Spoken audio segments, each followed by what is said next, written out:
Hello, dear listeners. Welcome to another Life History channel. I hope you've had a wonderful day. If you're looking for a good night's sleep, could I ask you to take a breath through your nose right now? But let this breath be a little different than usual. Try to really feel it as you inhale. Can you sense that clean air? You probably don't notice it because you're used to this freshness. If you're at home right now, perhaps fresh out of the shower and tucked into bed, you're likely smelling the lovely scent of shampoo, or maybe moisturizer, and you are truly very lucky just to be experiencing these scents. Because if you had taken this breath in the mid-1600s, in the most luxurious, most magnificent place on earth, the King of France's palace, Versailles, you most likely would have run away, never even dreaming of passing by that palace again. Yes, I'm not exaggerating. History books have always shown us those flashy outfits, massive wigs, and golden chalices, but they never told us about the smell of that era. Or perhaps people were just too accustomed to those odors to mention them.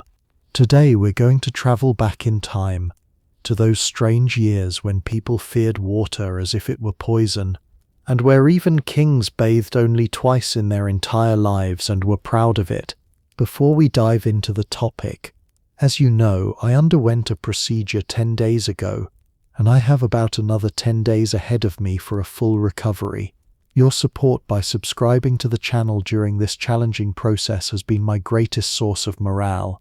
Reading your wonderful get well soon comments multiplies my motivation, making me want to get right back to work with even greater enthusiasm. I'm so glad to have you all. Let's not break tradition tonight. Which city are you listening from right now? And what is the temperature there? Let me know in the comments. Let's see where the hottest and coldest places among us are.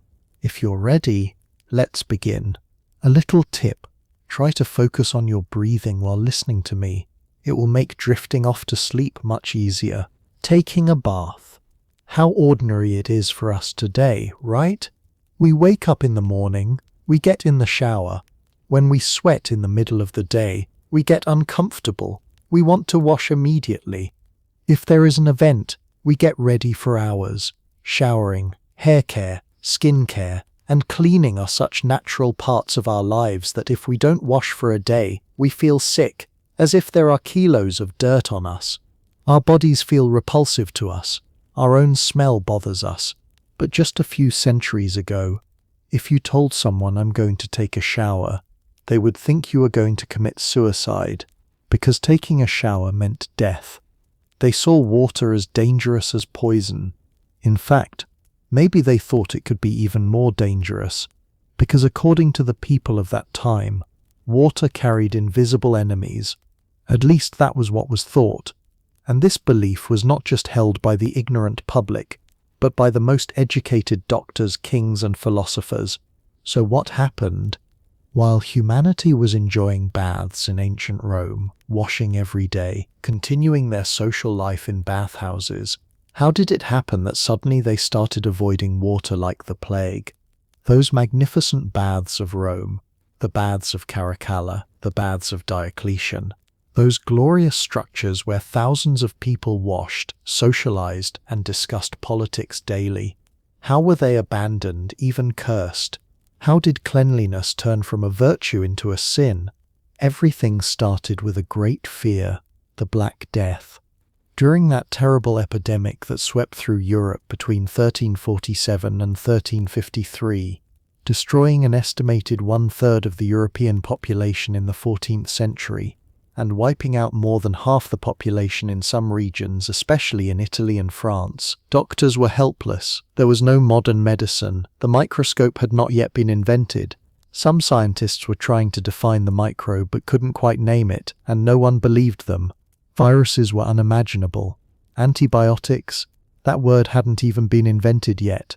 Doctors were trying to diagnose and suggest treatments based on the ancient Greek and Roman medical texts they had, the writings of Hippocrates and Galen, and in that desperation they came up with a theory that sounds like a joke to us today. They said, hot water is dangerous, worse even than poison, because hot water opens the pores in your skin, just like opening a door. If those pores open, diseases in the air, those evil spirits, those invisible killers, those poisonous vapors enter directly into your body and kill you. Death seeps in through your pores. Cold water is less dangerous, but it is also risky. The safest thing is not to wash at all. And this sentence, this simple but terribly wrong theory, changed the fate and the smell of Europe for centuries. People began to see the layer of dirt covering their bodies as armor protecting them from disease. The logic was simple. If the pores are clogged with dirt, disease cannot enter. Being dirty was now being healthy. Being clean meant remaining defenseless, inviting death. Can you imagine a doctor, an educated, respected man trusted by society, coming to you and saying seriously, in the name of science, as someone who has taken the Hippocratic oath, do not wash or you will die? In fact, from the early 1940s to the late 1960s, doctors suggested that smoking cigarettes and tobacco was beneficial for health and that they should be consumed. Did you know that? Anyway, let that be the subject of our next video. Let's continue. If you had lived in that era, you wouldn't have washed either. You definitely wouldn't have. You wouldn't have rebelled. You wouldn't have protested, because the survival instinct comes long before cleanliness. Do you want to look healthy, or do you want to survive? The answer is clear. Everyone chose survival. The answer is clear. Everyone chose survival. This fear ran so deep, grew so huge, that even kings bowed to it. Even the most powerful people, people who commanded armies, ruled countries, won wars, could not escape this fear. Louis XIV, the man who carried France to its most brilliant era, the man who built the Palace of Versailles, established Europe's most powerful monarchy, patronized arts and culture, remained on the throne for 72 years, one of the longest reigning monarchs in European history. That legendary king, he built palaces, won wars, conquered lands, brought his country to its golden age. But throughout his life, the number of baths he took did not exceed the fingers on one hand. Some historians say 3 times, some say 5, the most generous estimates say 7. But in a 72-year life, this number is incredibly low. What would our king do when he woke up in the morning? Instead of washing his face, he would wipe his hands with a cloth soaked in spirits, usually alcohol mixed with rose water or lavender extract. Only his hands. Water wouldn't even touch his face. Sometimes on special occasions he would lightly wipe his face too. But water, never. And that was it. That was the daily cleaning. Then perfume would be sprayed. Lots of perfume. 3 or 4 different perfumes in layers. The smell was masked. That was considered sufficient. Queen Isabel, the Fine, that mighty queen who conquered Granada in 1492, who supported Christopher Columbus, who opened the doors to the New World. It is said she took a bath only twice in her life.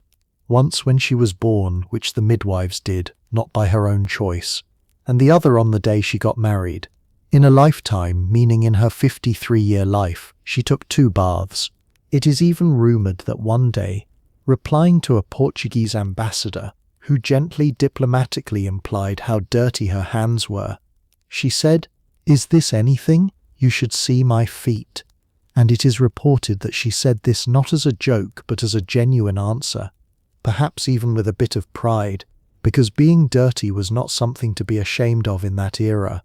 On the contrary, it was a sign of being strong, surviving, and being resistant to diseases. Now think about those massive wigs, those voluminous skirts, those magnificent court outfits one more time. Look at them with a different eye. Under those wigs there wasn't just hair, there were lice. Dozens, hundreds, sometimes thousands of lice. Fleas were everywhere, in your clothes, in your wigs, in your beds. And sometimes, yes really, there was a warm, dark, safe nest for small mice. Because wigs weren't taken off for weeks or months. They stayed on even while sleeping at night. People suffered so much from itching that those long ivory sticks designed to look elegant, those beautifully crafted sticks, sometimes adorned with precious stones, that palace ladies carried so elegantly in their hands as a status symbol were actually back scratchers. They had no other function. Imagine those chic ladies furiously scratching under their hats, deep within their wigs with those sticks, struggling to find relief while sitting at the dinner table, during diplomatic meetings, or even while praying in church. Scientific data. In the 17th century, at any given moment, at least 20-30 fleas and 50-100 lice lived on the body of an average European noble. This number was even higher among aristocrats because they wore thicker, warmer, fluffier clothes. More layers, more hiding places, more parasites. And this was just the start of the fleas. The real story is just beginning, because the filth wasn't just on the bodies, those magnificent palaces, those wonderful buildings themselves. Now the real horror begins. We will see what was happening inside the palaces, on those gold-leafed walls, in those halls with crystal chandeliers. We are now moving from the bodies to the palaces themselves, because filth had spread everywhere like a virus, and it showed itself in the most magnificent place in the most surprising way. People being dirty was one thing, but the buildings, those magnificent structures themselves being dirty, now that was the real scandal. Let's come to the Palace of Versailles' darkest, best-kept secret that is never mentioned during tours. What was actually happening inside that magnificent palace, within those gold-leafed walls, those crystal chandeliers, that dazzling hall of mirrors, that Baroque masterpiece? What was daily life like? How did people attend to their most basic needs? When Versailles was built in the mid-17th century, starting in 1661, it was an architectural wonder that the world admired, and it still is. The numbers are breathtaking. 700 rooms, 2,153 windows, 67 staircases, 1,252 fireplaces, 483 mirrors, 352 chimneys, 13 hectares of roof area. The statistics are incredible. Millions of tourists visit this palace every year, marveling at that grandeur, that perfection. They take selfies in the Hall of Mirrors. They picnic in the gardens, but the guides won't tell you one thing. In those 700 rooms, there weren't enough toilets. Yes, you heard that right. In that massive palace, where 5,000 to 10,000 people lived during its prime, the royal family, nobles, servants, soldiers, artists, advisors, gardeners, cooks, guards, priests, in that massive complex where thousands of people were present at the same time, there weren't enough toilets. There was no sewage system in the modern sense, no flush toilets. Plumbing was very limited. Water was brought in only for the fountains in the gardens and the king's private apartment. Most rooms didn't even have chamber pots. So what were those people doing? Where did they relieve themselves? When they woke up in the morning? After lunch? During the evening banquet? What were they doing? The answer is terrifying. Wherever they happened to be. Let me read you an excerpt from the private unpublished letters written to his family in the 1680s by a high-ranking advisor of the era, a young bureaucrat newly appointed to the palace. Letters that were found in an archive in the 1950s. My dear family, you remember how happy I was when I was appointed to Versailles, but the reality turned out to be very different. The corridors of the palace, the spaces under the staircases, and the corners of the gardens are constantly soiled with human filth. The smell, especially in the summer months, reaches unbearable levels. His Majesty seems aware of the situation, but no solution is being produced. Yesterday morning, while carrying a document to the king's chamber, I stepped in human feces in 2 separate places in just one corridor. My new shoes were ruined. I had to gather up the hems of my robe. I keep asking myself how we could accept this situation as normal, but no one speaks up. It is as if we do not see it, as if we do not smell it. Yes, you heard that right. People were peeing in the corridors of the most magnificent palace in Europe, the place considered the pinnacle of civilization, the center of art and culture, Versailles, behind curtains, under staircases, in the corners of the gardens. Some more cultured nobles would at least lean against a wall and do it in a hidden corner, but most, in a rush when desperate, would go in the first place they found. The situation got so bad that at one point Louis XIV had to issue a special order. The official royal decree issued in the 1670s read, "It is now strictly forbidden to urinate and defecate in the corridors, on the stairs, in the corners of the halls, and in our gardens. This behaviour is incompatible with the dignity of the Kingdom of France and the Palace of Versailles. Violators will be punished immediately." But this order didn't work. Not at all. Because there was no alternative. Where were people supposed to go? There were perhaps a total of 50-60 chamber pots in the palace for 10,000 people. Sometimes you had to wait in line for hours. If you were in a meeting at a banquet in the presence of the king, you couldn't wait. So to the nearest corner, ba İngiliz elçisi, santiksta thexixta Versailles ziyaretindan sonra Londra'ya, Kral II. William'a gönderdiği diplomatik raporda. Bu rapor British Library'de saklanıyor. Şöyle yazmıştı: Majestelerinin emriyle Fransız sarayını ziyaret ettim. Sarayın görkemi tartışılmaz. Altın, mermer, kristal, her şey ihtişam dolu. Resim ve heykeller muhteşem. Bahçeler dünyanın en güzelleri. Ama bir gerçeği rapor etmek zorundayım. Sarayın her köşesinde, özellikle koridorlarda ve bahçelerin az kullanılan bölümlerinde dayanılmaz bir koku vardı. Fekal koku. Dün sabah kral, Majeste ile görüşmeye giderken, sadece bir koridorda 3 farklı yerde insan pisliğine bastım. Elbisemin eteğini tutmak, ayaklarımı dikkatli yerleştirmek zorunda kaldım. Kralın özel katlarında durum daha iyi. Ama genel salonlarda ve bahçelerde vahim.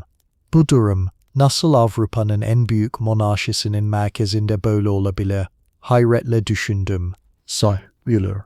Uzun saray törenleri, ki bazıları 6-8 saat, hatta bazen tüm gün sürüyordu. Sırasında ne yapardı? Çözüm bulunmuştu. Taşınabilir lazımlıklar. Banlara Fransızca. Çay spekse, delikli sandalye denirdi. Görünüşte zarif, bazen değerli kumaşlarla kaplı, işlemeli, hatta süslenmiş sandalyelerdi. Ama ortasında bir delik vardı. Altında seramik bir kap, çağrım bir kap. Bir tören sırasında, bir balo esnasında, bir akşam yemeğinde ihtiyaç hissederseniz, sessizce bir köşeye çekilirdiniz. Hizmetçi sandalyeyi getirirdi. İşinizi görürdünüz, sonra hizmetçi alır götürürdü. Ve siz, hiçbir şey olmamış gibi, belki hafif parfüm sıkarak, törene geri dönerdiniz. Zengin soylular, kendi özel şeypeselerini getirirlerdi. Bazıları altın varaklı, bazıları gümüş süslü. Bir statü sembolüydü. Ne kadar süslü lazımlığınız varsa, o kadar üst sınıftansınız demekti. Ama bu bil yetmiyordu. Çünkü o lazımlıkların boşaltılması gerekiyordu. Ve nereye boşaltılıyordu? Çoğunlukla sarayın bahçelerine, o ünlü Versailles bahçelerine. André Lenoir'un dünyanın en ünlü manzara mimarlarından birinin tasarladığı geometrik mükemmelliğiyle ünlü, Avrupa'nın en güzel bahçeleri sayılan binlerce çiçeğin, heykelin, fıskiyenin olduğu o muhteşem alana, that is why the famous gardens of Versailles, those magnificent flowers and fountains, were also incredibly filthy. Louis XIV's head gardener wrote the following in his private notebook from the 1690s, which is preserved in the Versailles archives. There is no longer a need to buy fertilizer for the flowers to grow. The gardens are already naturally sufficiently nourished. The soil, especially around the king's favourite walking path, has become extremely fertile. The roses are growing extraordinarily well. But there is a smell problem, especially after it rains. When the soil gets wet, the odours intensify. I suggested a different route to His Majesty, but he did not accept scientific data. During the extensive restoration of the Palace of Versailles in the 1990s, Archaeological excavations and detailed soil analyses were conducted at various points in the gardens. The results shocked the scientific world. The concentration of human feces in the sampled soil was 40 to 50 times higher than in normal forest or agricultural soil used as a control group. This was the geological footprint of centuries of systematic contamination. In some areas, fecal contamination was detected up to a depth of 1.5 meters. Terrifying, isn't it? You are probably imagining those romantic garden strolls where lovers walked hand in hand.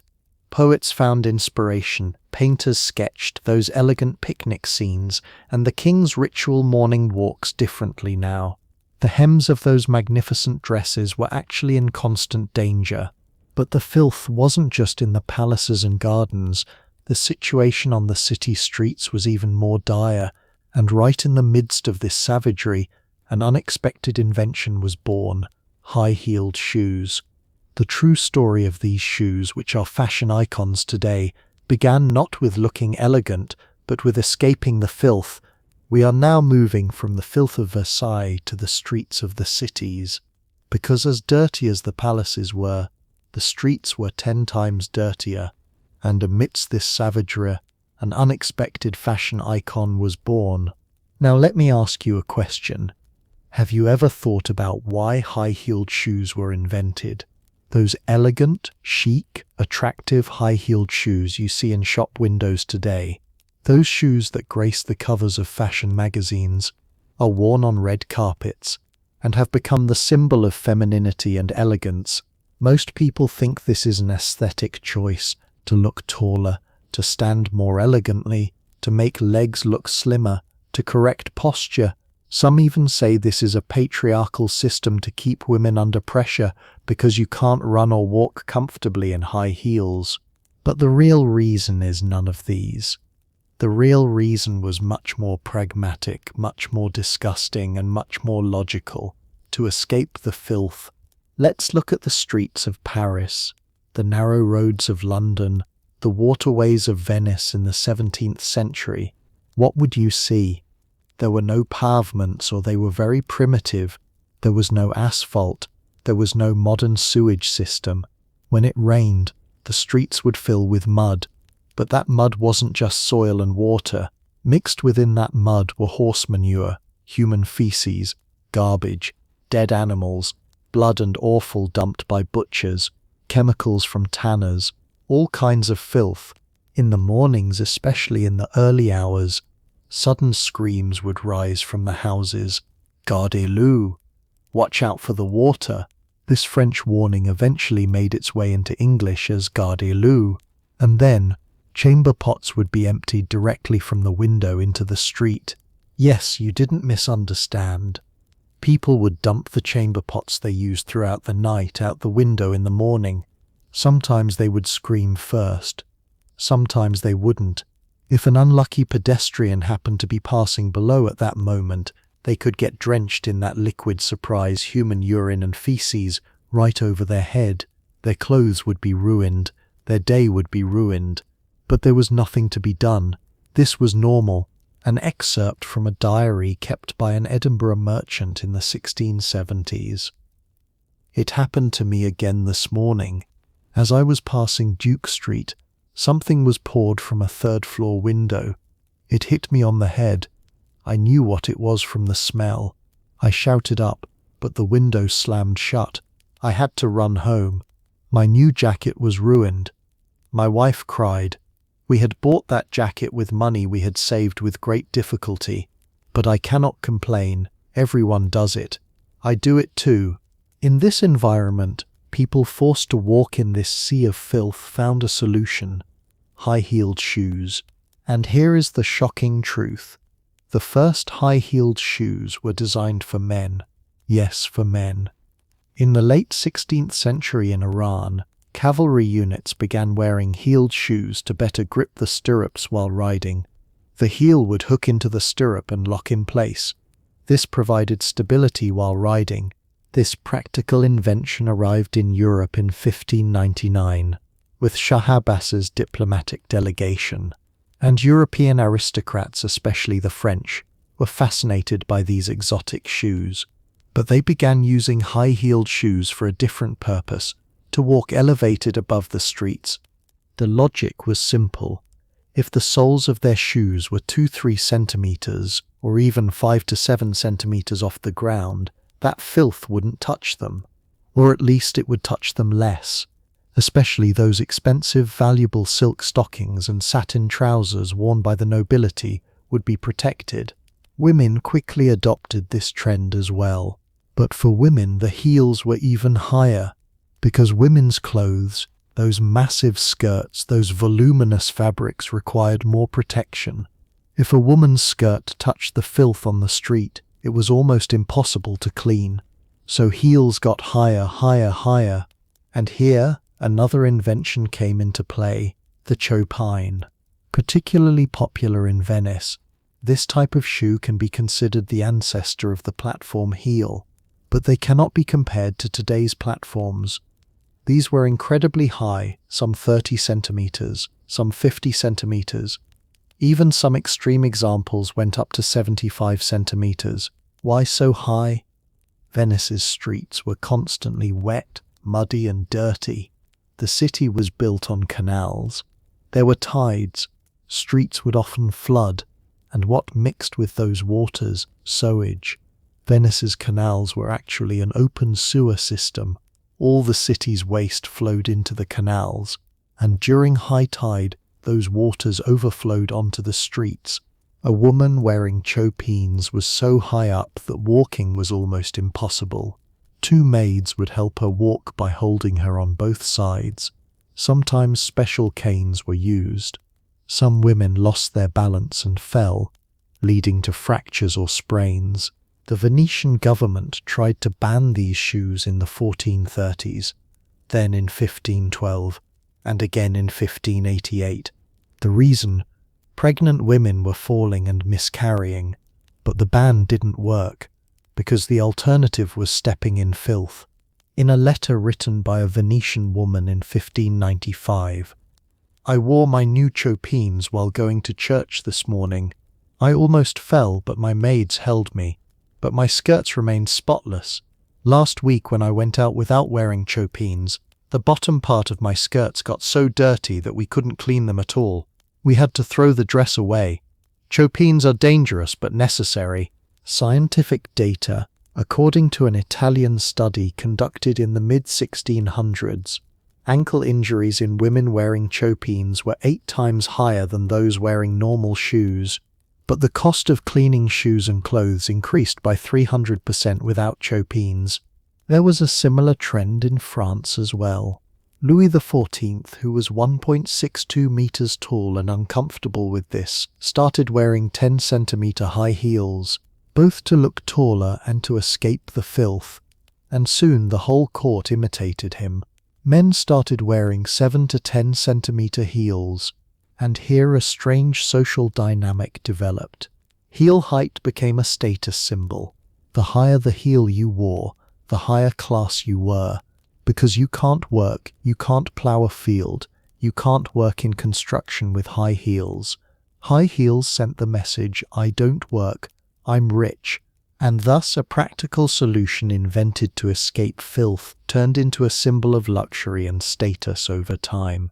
Today, when you wear high heels, you are actually carrying the legacy of the filthy streets of 400 years ago. But high shoes alone weren't enough to mask the filth. There was also the smell, that unbearable, suffocating smell that was everywhere. And to fight this smell, humanity found another weapon, perfume. But these perfumes were not the elegant scents we think of today. Dirty bodies, unwashed clothes, filth-filled streets. People living in the midst of all this sought salvation, a solution, a hope, and they found it. Perfume. But wait, this story is not what you think. What comes to mind when you say perfume?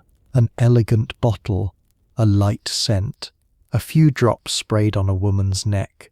Chanel No. 5, Dior J'adore, those sophisticated, delicate, balanced blends of modern perfumeries. The perfumes of the 17th and 18th centuries were very, very different from these. These were heavy, suffocating, harsh, almost ruthless scents. It was like a weapon, because the goal wasn't to smell nice.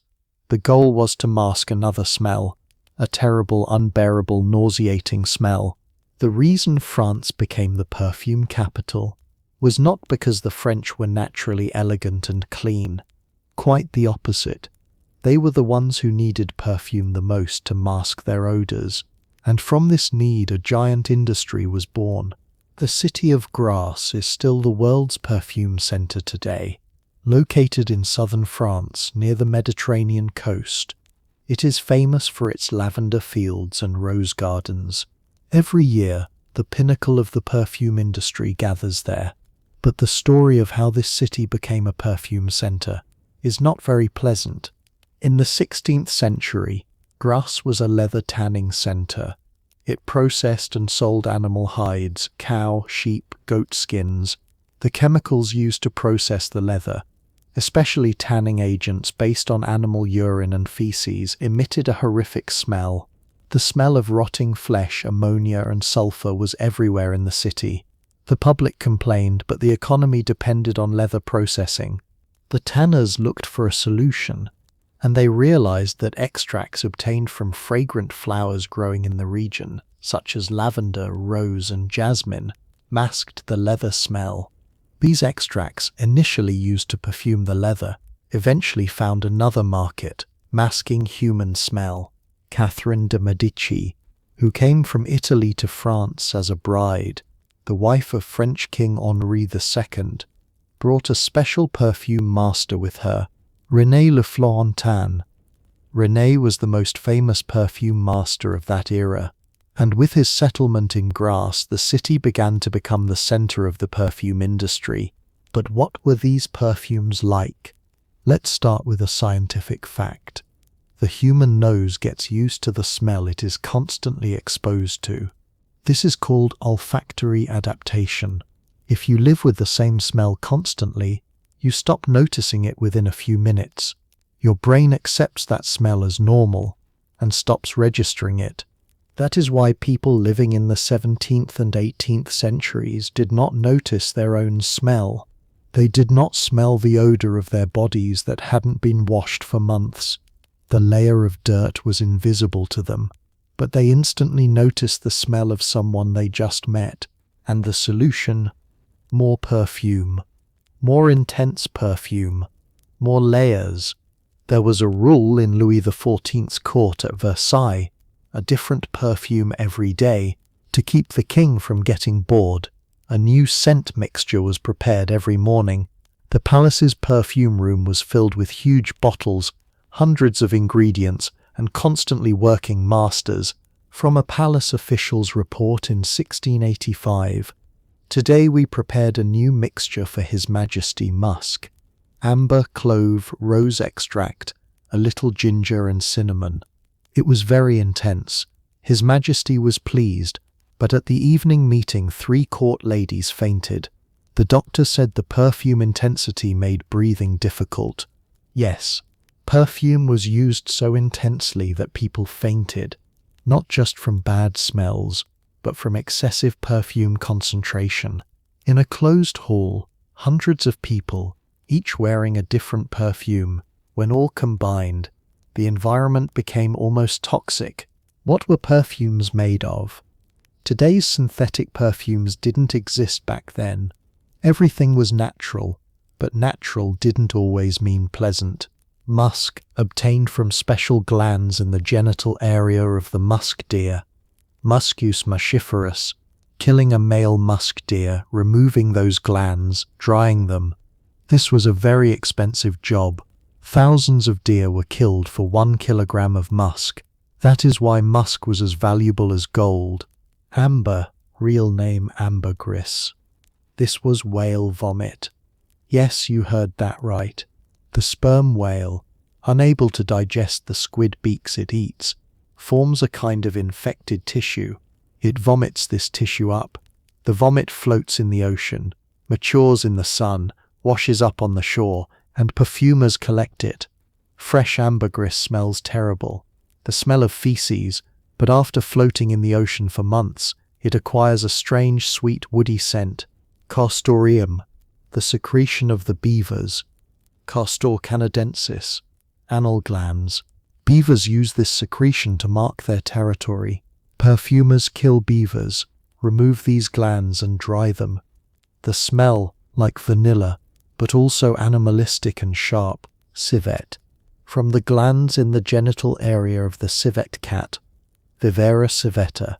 These animals were caged, stressed every day because stress makes the glands more active, then forcibly milked. There was no concept of animal rights. These substances were very strong.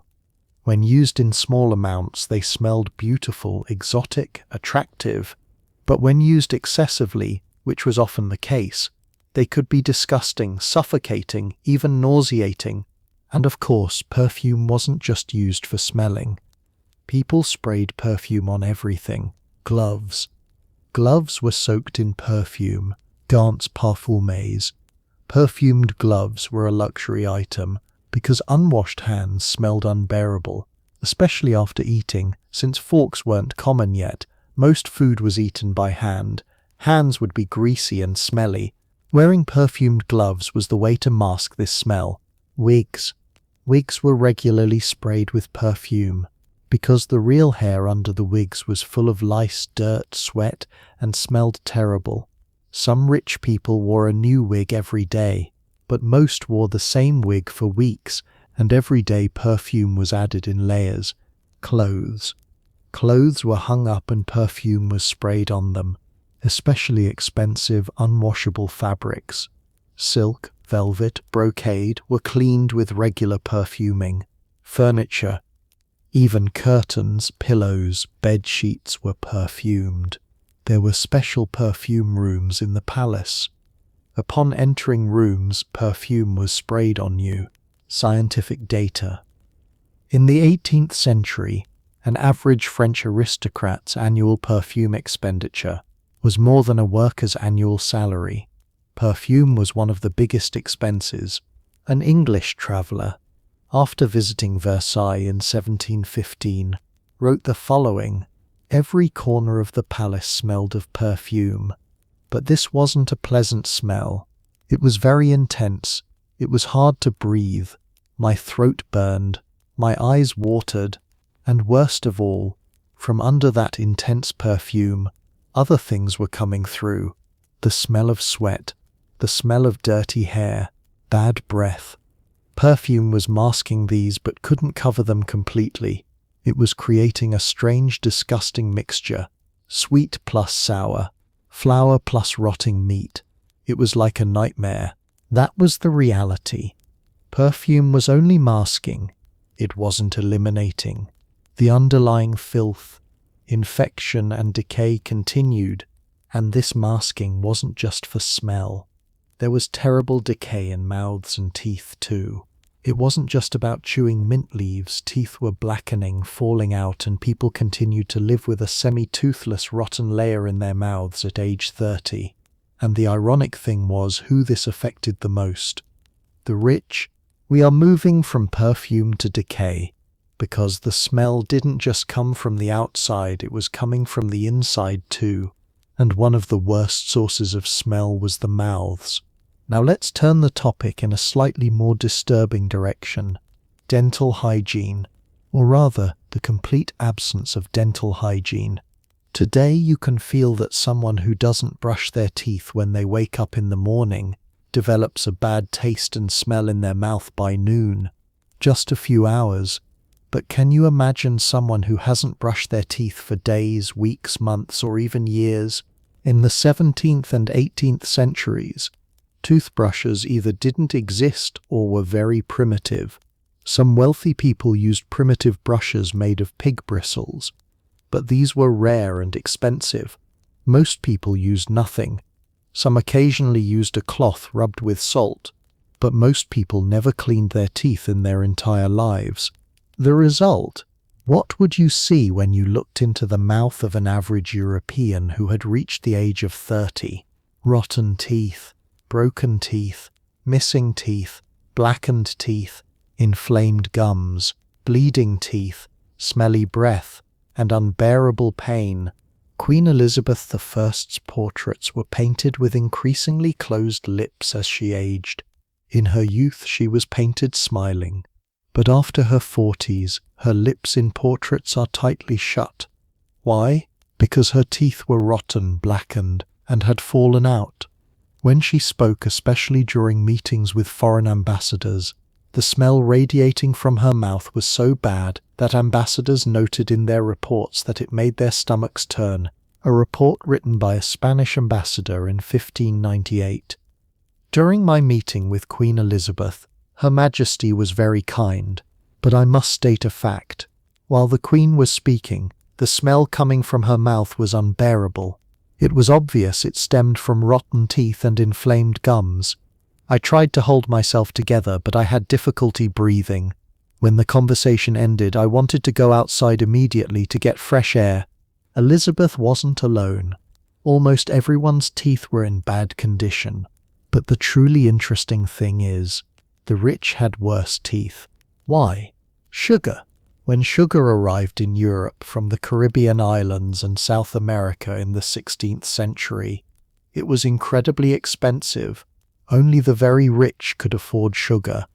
At that time, 1 kilo of sugar was equal to a worker's salary for several months, and the rich consumed sugar excessively, because sugar was a status symbol. The more sugar you could eat, the richer you were. At banquets, sculptures made of sugar, sugar palaces and sugar gardens were created just for show, and then they were eaten. Elizabeth I was so fond of sugar that she ate sugary sweets several times a day. Sugar paste, sugar syrup, and honey, which is also sugary, were constantly consumed, and her teeth rotted rapidly. The result? Strangely, black teeth became a status symbol. Because only the rich could eat sugar, only their teeth could rot. The poor people's teeth, because they ate bread, vegetables, and sometimes meat, were more intact. White teeth were a sign of poverty. Black teeth were a sign of wealth. Some women would deliberately paint their teeth black to look rich. There were special pastes, mixtures of wood charcoal and lead powder, applied to the teeth.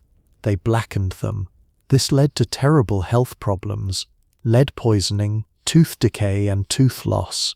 Scientific data.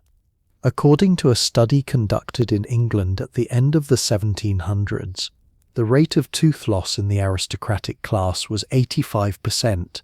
That means 8 out of 10 nobles were missing most of their teeth, rotten, broken, or pulled. In the poor population, this rate was 40% because they couldn't consume sugar. And dental treatment? It was terrible. It was like torture, because modern dentistry didn't exist. The dentists of that era were usually barbers. Yes, barbers who cut hair and shaved beards also pulled teeth. In some cities, traveling charlatans would set up stands in town squares and perform tooth-pulling shows. Audiences would watch. It was like an advertisement. There was no anesthesia. There were no painkillers, or they were very primitive and unreliable. The patient was made to drink alcohol, lots of it, until they were drunk. Then the procedure would begin. If you wanted a tooth pulled, you would be made to bite on a piece of wood. Your arms would be held down by 2 strong men. Your head would be immobilized. Then the doctor or barber would try to remove the tooth using pliers, sometimes a hammer, or even sometimes a saw. Teeth didn't always come out easily. The root would break, the jawbone would be damaged, bleeding would start and wouldn't stop, infection would develop, the pain was unbearable. Many people would go into shock and faint while having a tooth pulled. Some died while unconscious from blood loss, infection, or heart failure. From the notes of a 17th century barber, I pulled 3 teeth today. The first patient, a merchant, screamed a lot. It took 15 minutes to remove the tooth. Blood flowed heavily. The second patient, a woman, fainted immediately. She didn't wake up while I was removing the tooth. Her husband was worried, but then she woke up. The third patient, an old man, died during the procedure.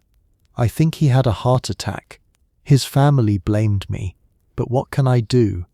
Having a tooth pulled is already dangerous. That is why many people, instead of having the tooth pulled, left it to rot. They endured the pain. They waited until the infection spread to the entire jaw, sometimes to the brain. Because having a tooth pulled was so painful, so dangerous, that choosing death might have seemed more logical. And so, an average European who reached the age of 30-40 lived semi-toothless with a mouth full of rot, constantly in pain. Eating was hard, speaking was hard, kissing, you don't even want to think about it. But all of these filth, smell, rotten teeth were not just physical problems. Underneath them lay a deeper problem, belief. The church had deemed cleanliness a sin, and for centuries this belief had permeated every layer of society. We are now moving from physical filth to mental and spiritual filth, because all this filth, all this lack of hygiene, was not a coincidence. It didn't stem solely from ignorance. Behind it lay a powerful ideology, a belief system, a religion. Now let's get to the real question. How did humanity transform from Rome's magnificent bath culture, from daily washing rituals, from a society that considered cleanliness a virtue, into a society that considered washing a sin? How did this transformation take place? Who did this? The answer is simple but profound. The church. But wait, this is not a simple accusation to understand. We must go back to the final periods of the Roman Empire, to the years of the rise of Christianity. Roman baths were not just places for cleaning. In the 1st to 4th centuries AD, bathhouses were the social center of Roman society. Men would meet there, discuss politics and make business deals. Women, during separate bath hours, would socialize, gossip and form friendships. The rich, the poor, slaves, free people, everyone went to the baths. But bathhouses had also become centers of lust, luxury, excess and immorality. What was happening in the bathhouses during the late period of the Roman Empire? Gambling took place, alcohol was consumed, prostitution was practiced, sexual acts occurred openly, gluttony, drunkenness, sex parties. Bathhouses had become symbols not just of cleanliness but of pleasure and debauchery. Early Christianity rose precisely as a reaction to this excess. The early Christians were opposed to Rome's luxury, its indulgence in pleasure, and its attachment to the material world. They advocated simplicity, asceticism, the avoidance of worldly pleasures, and the purification of the soul, and for them, bathhouses were the symbol of all Rome's evils. But the problem was this: bathhouses didn't just contain evil, they also contained cleanliness, and Christianity did not separate the two. It threw the baby out with the bathwater.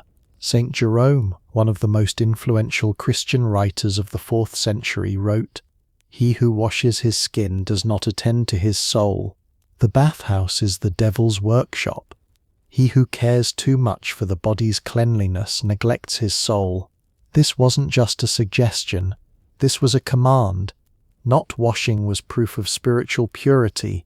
St. Augustine, another giant figure, wrote, "Bodily cleanliness leads to spiritual impurity, because caring for the body means valuing the body, and valuing the body means neglecting the soul." The logic was simple. The body is temporary, sinful, demonic. The soul is eternal, holy, divine. Spending time on the body was neglecting the soul, and thus for centuries it became the official teaching of Christianity. Cleanliness is a sin, filth is a virtue. In monasteries, monks deliberately kept their bodies dirty. Not washing was a demonstration of closeness to God. Being ascetic, suffering physical pain, rejecting comfort, these were signs of holiness, Saint Agnes was beatified because she never washed. Yes, you heard that right. She was declared a saint because throughout her life exactly how long she lived isn't known, but at least 20-30 years she never washed, never let water touch her body. This was proof of her spiritual purity. Saint Francis described himself as God's filthy servant. He said this as a boast, a matter of pride. Filth was actually an honor, because renouncing bodily comfort was the path to spiritual ascension. Saint Simeon Stylites, who lived in the 5th century, lived on top of a pillar for 37 years. He never came down. He never washed. His body became infested with insects and maggots. According to some records, maggots would fall from his body, and he would pick them up and put them back on himself, saying, "Who can reject what God has given?" This man was declared a saint. He was held up as an example. From a diary written by a nun in the 13th century, which was found in the archives of a French monastery. "Today my body itches again. Lice and fleas bother me, but I must endure this, because this pain is proof of my closeness to God. The thought of washing crossed my mind, but I immediately restrained myself. This is the whisper of the devil. Desiring comfort is inviting sin. The Mother Superior told me, the more you suffer, the holier you are. Therefore I will suffer." But it wasn't just the clergy. The church was so powerful that it influenced every layer of society, not just in monasteries, but among ordinary people too. Washing began to be considered a sin. In church sermons, priests taught the people, "Shut yourselves in your homes, do not drink water." Yes, in some extreme sermons, even drinking water was restricted. "Do not wash your bodies, for washing is opening the door to the devil." A clean body is open to the devil's entry. A dirty body is under God's protection. What would a mother teach her child? In pre-medieval Rome, be clean so you will be healthy. In the Middle Ages, do not wash or your soul will be polluted. Filth is protection, and there was also the fear of sexuality. The church found the female body particularly dangerous. The naked female body was the devil's greatest weapon. What caused Eve to sin was the awareness of the body. Therefore, showing the body, seeing the body, even seeing one's own body could lead to sinful thoughts. Taking a bath meant undressing. Undressing meant seeing one's body, and seeing one's body could lead to lustful thoughts, to sin. That is why, especially women and nuns, avoided washing completely. The church was so powerful that it closed the bathhouses. While there were dozens, even hundreds of bathhouses in every city during the Roman era between the 5th and 10th centuries, bathhouses in Europe closed one by one, some by church order, some because they couldn't find customers due to the people's fear of washing. In the 1200s in Paris, with a population of around 200,000, only 26 bathhouses remained, and most of these were suspicious places because the church did not approve scientific data. It is estimated that the total number of bathhouses in Europe in the year 100,000 was around 500. In the Roman era, there were over 800 bathhouses in the city of Rome alone. So in 1,000 years, the number of bathhouses in one city was higher than the number in the entire continent. But life prevails over rules. People, despite the church, somehow sought cleanliness. And a strange paradox emerged. The women considered the most sinful in society were the cleanest ones. Bathhouses were banned, but they survived somewhere. And that place was a very surprising place. We are moving from the church to forbidden zones now, because society can ban washing, but human nature continues to demand certain things, and this demand finds a way to be met. Isn't life full of strange paradoxes? Exactly in the period when cleanliness was considered a sin, bathhouses were closed, and washing was cursed.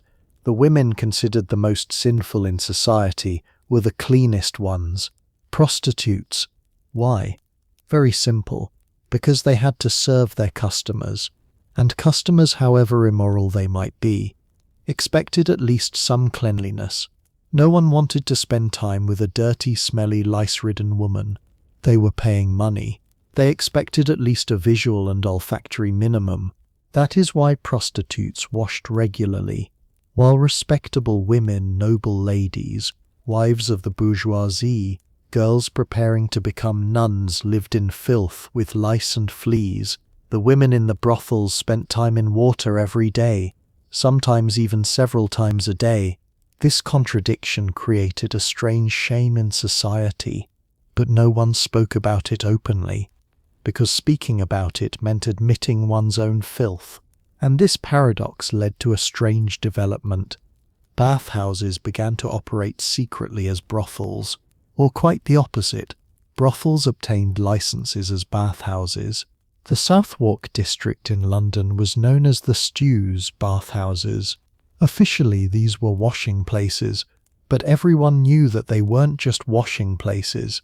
When you entered, yes, there were hot water tubs, but at the same time there were bedrooms, women, alcohol. Everything was there. In Paris, places called étuves, steam baths, operated in the same way. From the outside you would see a normal bathhouse, a wooden building, steam coming out, people going in and out. But when you went inside, the situation was very different. From the notes of a 15th century Paris traveller, I entered an étuve this morning out of curiosity, officially a bathhouse. But what I saw inside, men and women in the same tubs together, drinking alcohol, laughter, songs, and then some couples retreating to private rooms. I realized that this is not just a washing place, but no one says anything, as if it is normal, and that is why the phrase going to the bath eventually came to mean going to a brothel. If a man said, "I'm going to the bath," what did his wife understand? Is he really going to wash, or is he doing something else? This ambiguity became a social problem. Society was in a state of strange hypocrisy. On one hand, the church cursed washing, deeming cleanliness a sin.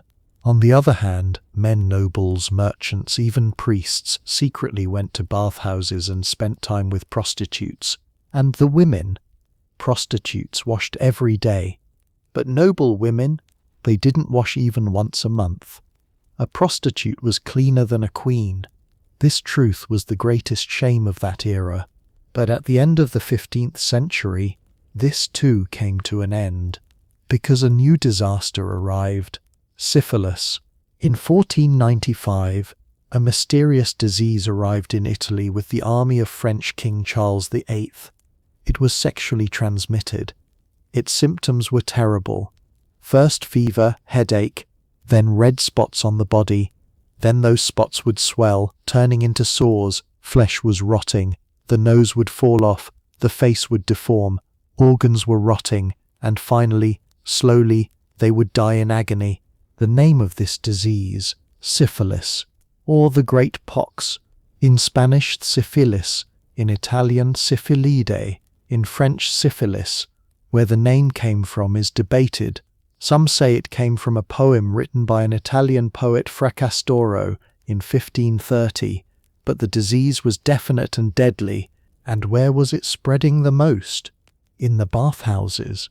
Because bathhouses were communal spaces, everyone washed in the same water. Tubs were shared.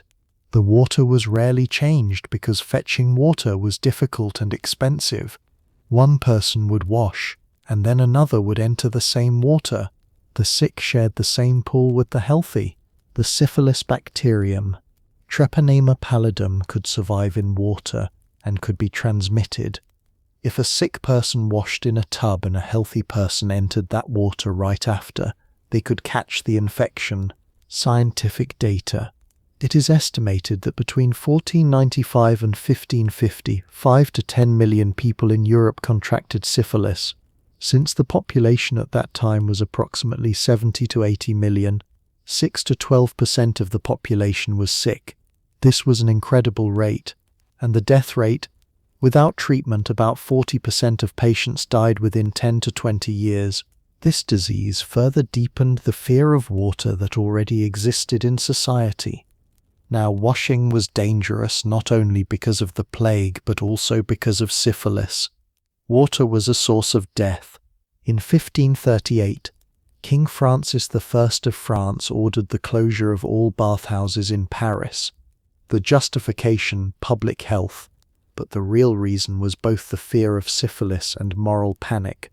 In England, Henry VIII, who himself is thought to have contracted syphilis, closed the Southwark bathhouses in London in 1546. The official reason, immorality and disease. Venice in 1522. Milan in 1530, Madrid in 1570.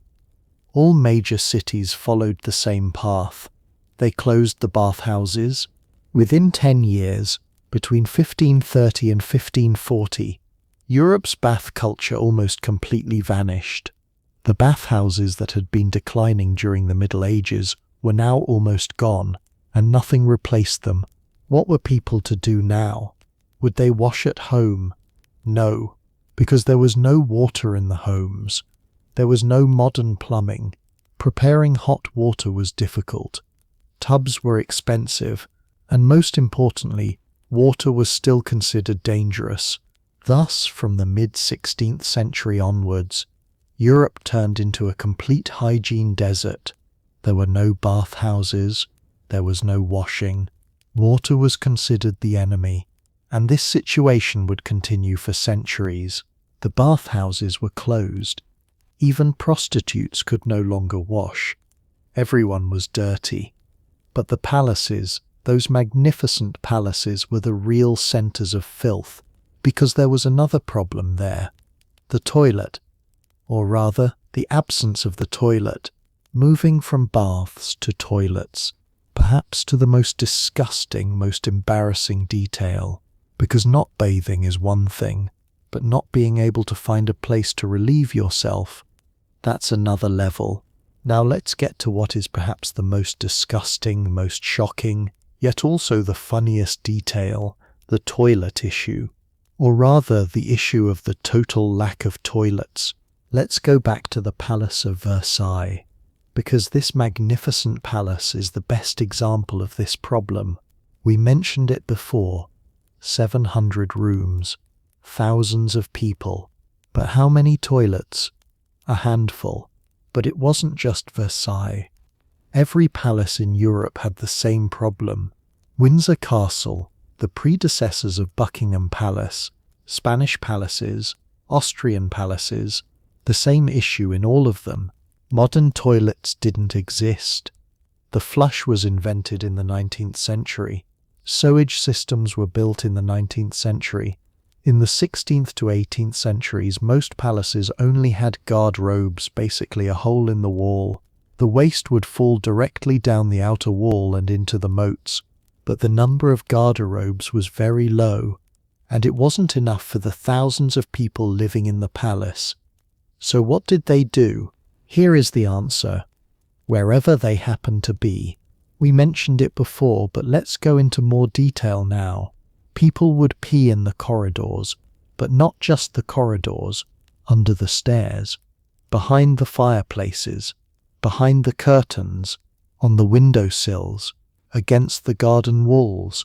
A report written by a Spanish palace official in the 1650s.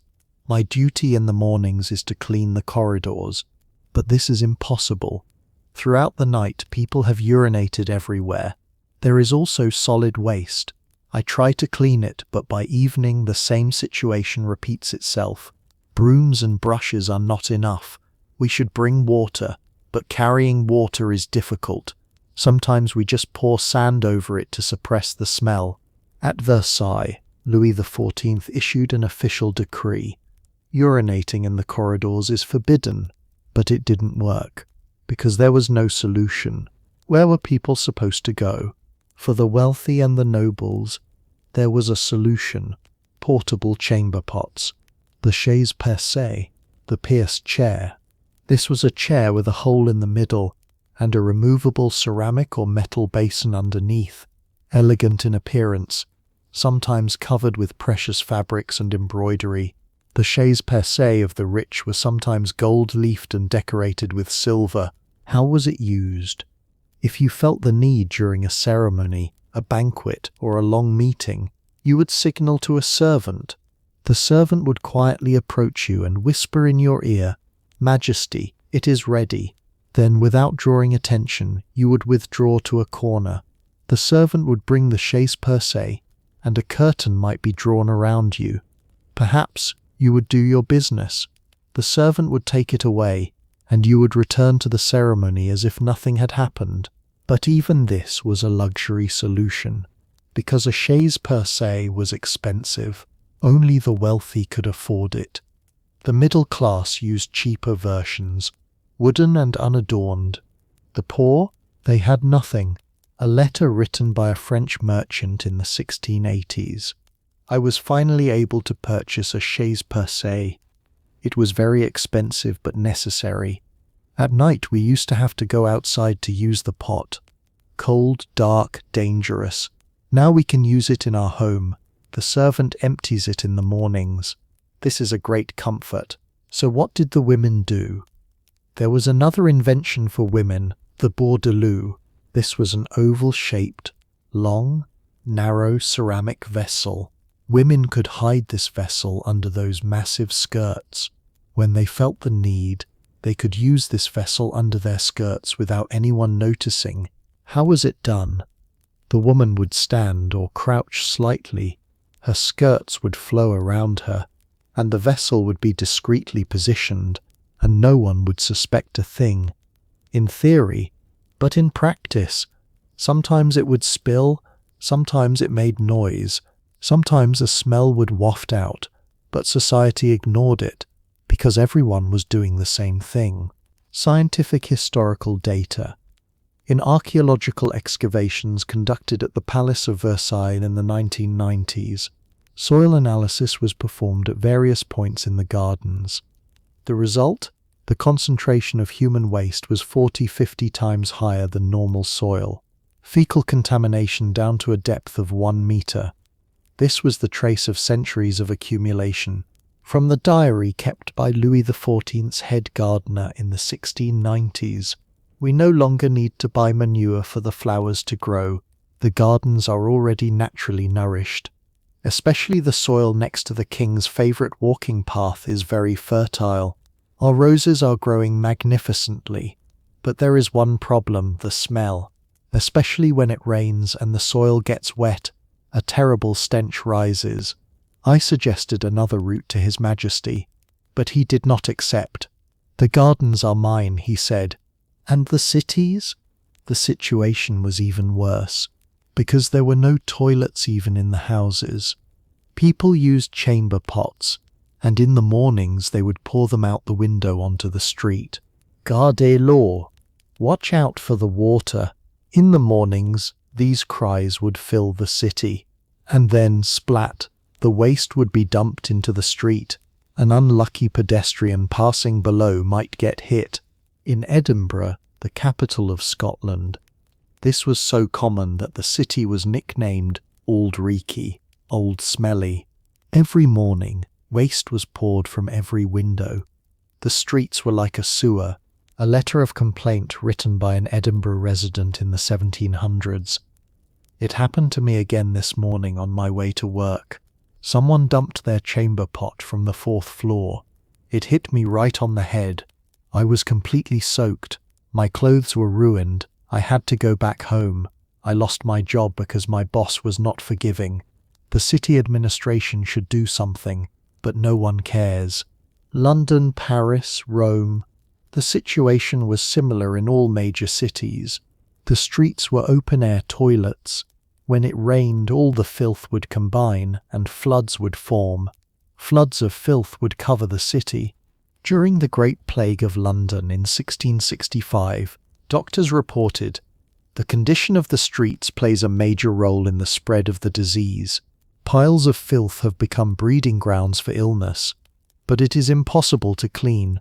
No water, no system. People continue to die." Filth was everywhere. On bodies, in the palace, on the streets, in the gardens, everywhere. And there was only one remedy to mask this filth: more perfume, heavier perfume, more layers. The perfume wars began, moving from toilets to perfumes, because filth was everywhere, and people were desperately searching for ways to mask it. And the solution they found was almost worse than the filth itself. In the previous section, we talked about the invention of perfume, but now we will see how perfume transformed into a weapon, a survival tool, and even a status war in the 17th and 18th centuries. Because Europe was now in the midst of an all-out scent war. Everyone was trying to wear more perfume than everyone else. The logic was simple. If you smell and I smell, but my perfume is stronger, your scent will be buried under mine, and I win. At Versailles, this was a requirement. There was a strict rule in Louis XIV's court: a different perfume every day. You couldn't wear the same perfume 2 days in a row, because the king would get bored of the same scent. I smelled this yesterday, he would say. I want something different today. This was driving the court perfumers mad. Every day, every night, they had to prepare new blends, hundreds of ingredients: musk, ambergris, clove, cinnamon, vanilla, lavender, rose, jasmine, neroli, bergamot, patchouli, sandalwood, castoreum, civet. The palace's perfume room was like a massive laboratory. Hundreds of bottles, jars, distillation tools, steam boilers, masters, apprentices, and servants working constantly, from the diary of a court perfumer in the 1690s. Today we prepared 12 different blends for His Majesty: a light lavender bergamot mix for the morning meeting, a more intense musk amber blend for lunch, a rose jasmine vanilla concoction for the ball this evening, for midnight clove cinnamon patchouli. We worked at least 3 hours on each. His Majesty liked only one. He rejected the others, saying too ordinary. We must try again tomorrow. But perfume wasn't just the king's concern. The entire court was in the same race.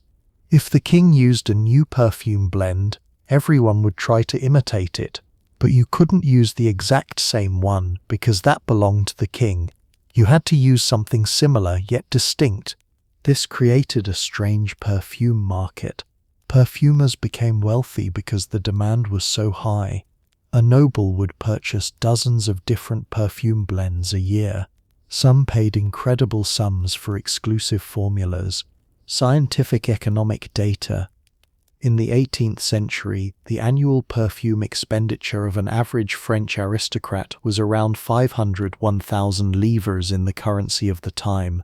The annual salary of a skilled worker was 200-300 livres. In other words, perfume accounted for 10 to 20% of the annual budget. In today's terms, it's like spending 5,000 to 10,000 euros a year on perfume. But this expenditure wasn't just for perfume bottles. Perfume was sprayed everywhere. Clothing, dresses, jackets, and skirts were regularly perfumed. Every morning, clothes were hung on the balcony and sprayed with perfume. Some wealthy individuals kept their clothes in special perfume rooms. Small rooms constantly filled with incense and perfume. Gloves. Gants parfumés, perfumed gloves, were a great luxury. Gloves would be soaked in perfume solutions for weeks. Then they were dried and perfumed again. A pair of perfumed gloves was equal to a worker's monthly salary. Wigs. Every morning, wigs were hung from wires and sprayed with perfume. Some wealthy people kept their wigs in perfume boxes at night. Special boxes lined with perfume. Furniture, curtains, carpets, pillows, bed sheets, everything was perfumed. Especially in bedrooms, intense perfuming was practiced. Because a person smells most at night, sweat is released during sleep and body odor spreads. Some wealthy people even had perfume applied to the walls of their homes. Yes, perfumed oils were rubbed behind the wallpaper. so that the walls would constantly emit a scent, a letter written by an English traveller after visiting Paris in 1715. I was invited to the home of a French nobleman. The moment I stepped through the door, the scent of perfume hit me. It was so intense that I had difficulty breathing. Everywhere smelled of perfume. The curtains, the furniture, even the walls. It was as if I had entered a perfume factory. The host took this as normal. He said to me, "Welcome.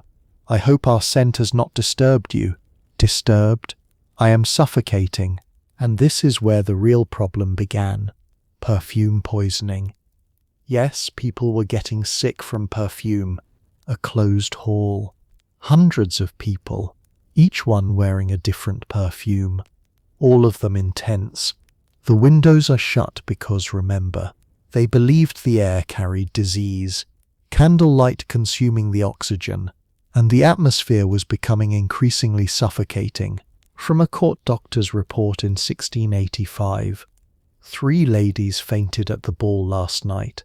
At first we thought it was food poisoning, but then we realized it was the intensity of the perfume. The hall was filled with such a dense scent that the air had become almost unbreathable.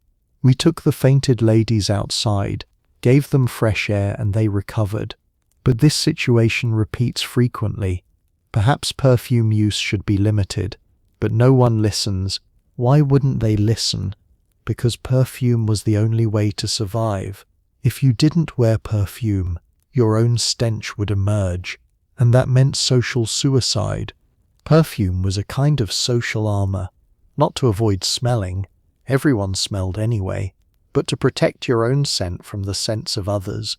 But here was the issue. Perfume only masked things. The real smell underneath was still there, and from time to time that real smell would leak out. A report written by a Venetian ambassador after visiting Versailles in 1720. The French court is the most perfumed place in the world, but this is not a pleasant thing. The perfume is so intense it is revolting, and worse, other smells emerge from beneath that perfume. The smell of sweat, dirty hair, rotten teeth, bad breath. Perfume does not fully cover these. It creates a strange mixture, both sweet and sour, both floral and rotten, both pleasant and disgusting. It is nauseating. This was the reality. Perfume was only a temporary solution. It worked for an hour or two.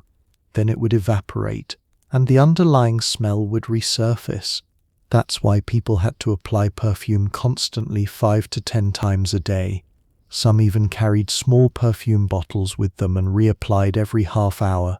Scientific fact: to mask an odor, perfume chemically stimulates the odor receptors, but this is temporary. After a few hours, the brain gets used to this scent and begins to filter it out. At that point, the real smell underneath becomes perceptible again. This is why it must be constantly renewed. And of course, the perfume industry knew this, and they exploited it. They sold more expensive products with the slogan, "longer-lasting perfume." But in reality, no perfume was truly long-lasting, because chemistry was not yet at that level. While Europe was drowning in a cloud of perfume, a very different culture existed in other parts of the world. In the East, especially in the Ottoman Empire, cleanliness was still alive, and when European travelers went there, they were shocked, moving from perfume to real cleanliness, because just as Europe was swimming in filth, only a few thousand kilometers away, there was a completely different world. Now let's freeze time for a moment. Let's take a step back and look in a different direction, because this story is not just Europe's story. During the same period in the same world, a very different culture was thriving. When a European traveller visited the Ottoman Empire in the 17th century, what they saw was the opposite of everything they knew, and this shook them to their core. Istanbul, the 1670s. An English merchant steps off the ship and enters the city, and the first thing he notices, there is no smell. That is to say, the unbearable foul stench of London or Paris is missing. The streets are clean. The people look clean. It's strange. Then he realizes there are hammams, baths, in every neighborhood. Large, magnificent structures, domed, made of marble, and people are constantly entering and exiting. Men's baths, women's baths, everyone goes to the hammam. From the diary of this English merchant named Thomas Dallam. In Istanbul there is at least one hammam in every neighborhood. In some neighborhoods there are 2 or 3. People wash at least once a week, and most even more frequently. I find this difficult to understand, because in England no one washes. But here washing is normal. It is even seen as a necessity. Why? Islam. Cleanliness was one of the fundamental principles of Islam. In the Quran and the Hadiths, cleanliness was constantly emphasized. Cleanliness is half of faith, a famous hadith. Muslims had to perform wudu ablution before the 5 daily prayers, washing the hands, face and feet. Before Friday prayers, ghusl, that is, a full body wash, was strongly recommended. This wasn't just a religious ritual, it was a part of daily life. You wash when you wake up in the morning. You wash after using the toilet. You wash your hands before and after meals. You perform a full wash after sexual intercourse. You wash whenever you are dirty. Hammams were not just places for cleaning. They were social centers. Men would go to the hammam to meet friends, chat and discuss business. Women on special ladies' days would go to the hammam to socialize, gossip, look at eligible young girls for marriage, seek potential brides for their sons, and build friendships. The hammam culture was highly developed. There were specific rituals in the hammams. First the changing room, the kamakan, then the warm room, the sokukluk, then the hot room, the hararet. You lie on the göbek taşı, the central heated marble platform. A telak male attendant, or nutter, female attendant, scrubs you with a kese, exfoliating mitt. Dead skin and dirt are removed. You are lathered with soap. You are rinsed. You receive a massage. Then the relaxation room. You drink sherbet and engage in pleasant conversation. A typical visit to an Ottoman hammam would last 2-3 hours. There was no rush. Cleanliness was a pleasure, a ritual, and a culture. In 1717, when the English aristocrat Lady Mary Wortley Montagu came to Istanbul following her husband's appointment as the British ambassador, she had the opportunity to enter a women's hammam. The letters she wrote caused a huge shock in Europe. From Lady Montagu's letter: "Today I went to a Turkish bath. I had never seen anything like it in my life. A large domed place made of marble. The interior is filled with steam, and hundreds of women, completely naked, are washing together. But there is no shame, no hesitation. It is all very natural, very relaxed. The women's bodies glow. Their hair is clean and beautiful. Their skin is smooth. They gave me a kise. It's like a coarse glove. And they began to scrub my body. I couldn't believe it, how much dirt came off. I thought I was clean, but they showed me that no, I was dirty too. When the process was finished, I felt truly clean for the first time in my life. My skin was soft. My hair was like silk. My body felt light. This was an incredible experience. And I noticed something else. These women have no diseases, skin problems, infections. Things that are so common in Europe are non-existent here, because they are clean. They wash regularly, and they are healthy. When Lady Montagu's letters were published in England, they sparked a massive debate. People couldn't believe it. They said washing this frequently cannot be healthy. They said water is dangerous, disease enters through the pores. But Lady Montagu insisted, "I have seen it. They are healthier than us. Perhaps we should consider that we are the ones who are wrong." But Lady Montagu discovered something else as well: the smallpox vaccine. The Ottomans were practicing inoculation against smallpox. The method was simple. They would take a small amount of material from infected people, smallpox scab powder, and give it to healthy individuals. A small scratch would be made, and the powder placed there. The person would experience a mild version of the illness, and then gain immunity. Lady Montagu had her own children vaccinated this way, and it worked. When she returned to England, she tried to spread this method, but she faced great resistance, because this was Turkish style. Christians could not learn anything from Muslims. But over time, the method gained acceptance, and the foundations of modern vaccination were laid. Scientific historical data. In the 18th century, the death rate from smallpox in the Ottoman Empire was 60% lower than in Europe. Why? Both vaccination and cleanliness. But here is the ironic part. Europe took medical knowledge from the East, the vaccination method, but it did not adopt the culture of cleanliness. Why? Because the fear of water still persisted. The belief that pores open and disease enters remained. And perhaps more importantly, there was cultural pride.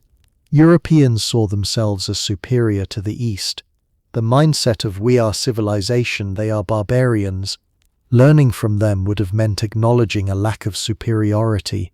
An article written by a French author in the 1730s. The Turks are very clean. This is true. Perhaps that is why they are healthier than us. But we Christians cannot use their methods because their bodies are different. They live in a warm climate. Our bodies are accustomed to a cold climate. If we washed as much as they do, we would fall ill. Yes, they made up such ridiculous excuses. Their bodies are different, racism.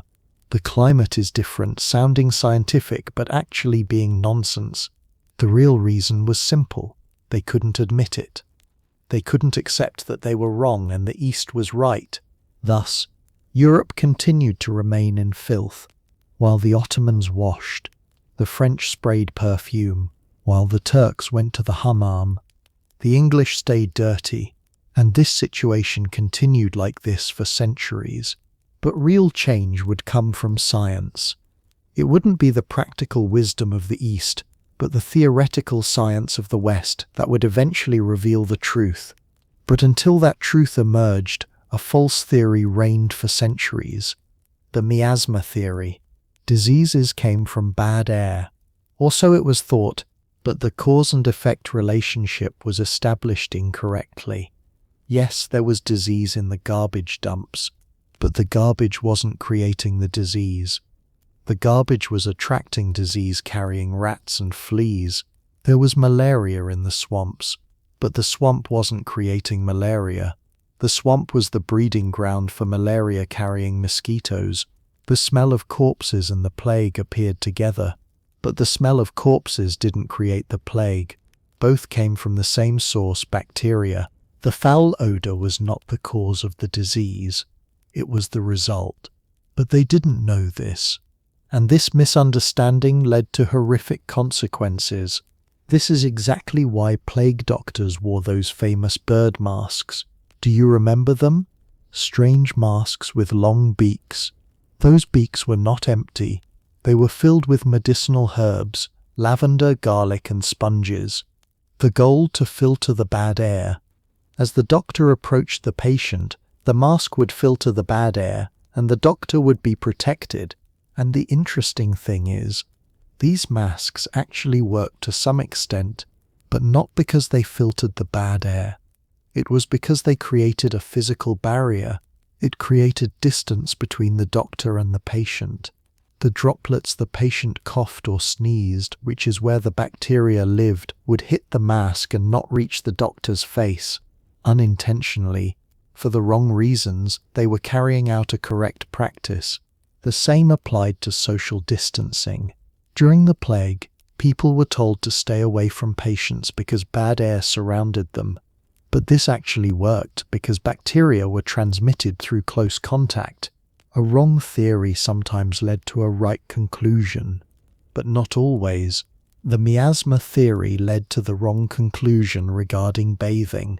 The logic was as follows: hot water opens the pores, bad air enters, disease. This logic seemed sensible, but it was completely wrong, because diseases didn't come from the air, they came from bacteria, and bacteria multiplied on dirty bodies. Washing would clean the bacteria, so the real relationship was the exact opposite. Washing cleans bacteria, disease decreases. But they didn't know this, because bacteria were unknown. The microscope was not yet powerful enough. Bacteria were discovered in the 1670s, but for a long time it wasn't understood that they spread disease. In short, the miasma theory was the foundation of medicine for centuries. Doctors taught this in universities, it was written in medical books, and everyone believed it. That is why during the plague, doctors gave this advice: absolutely do not wash, close the windows, do not let the air in.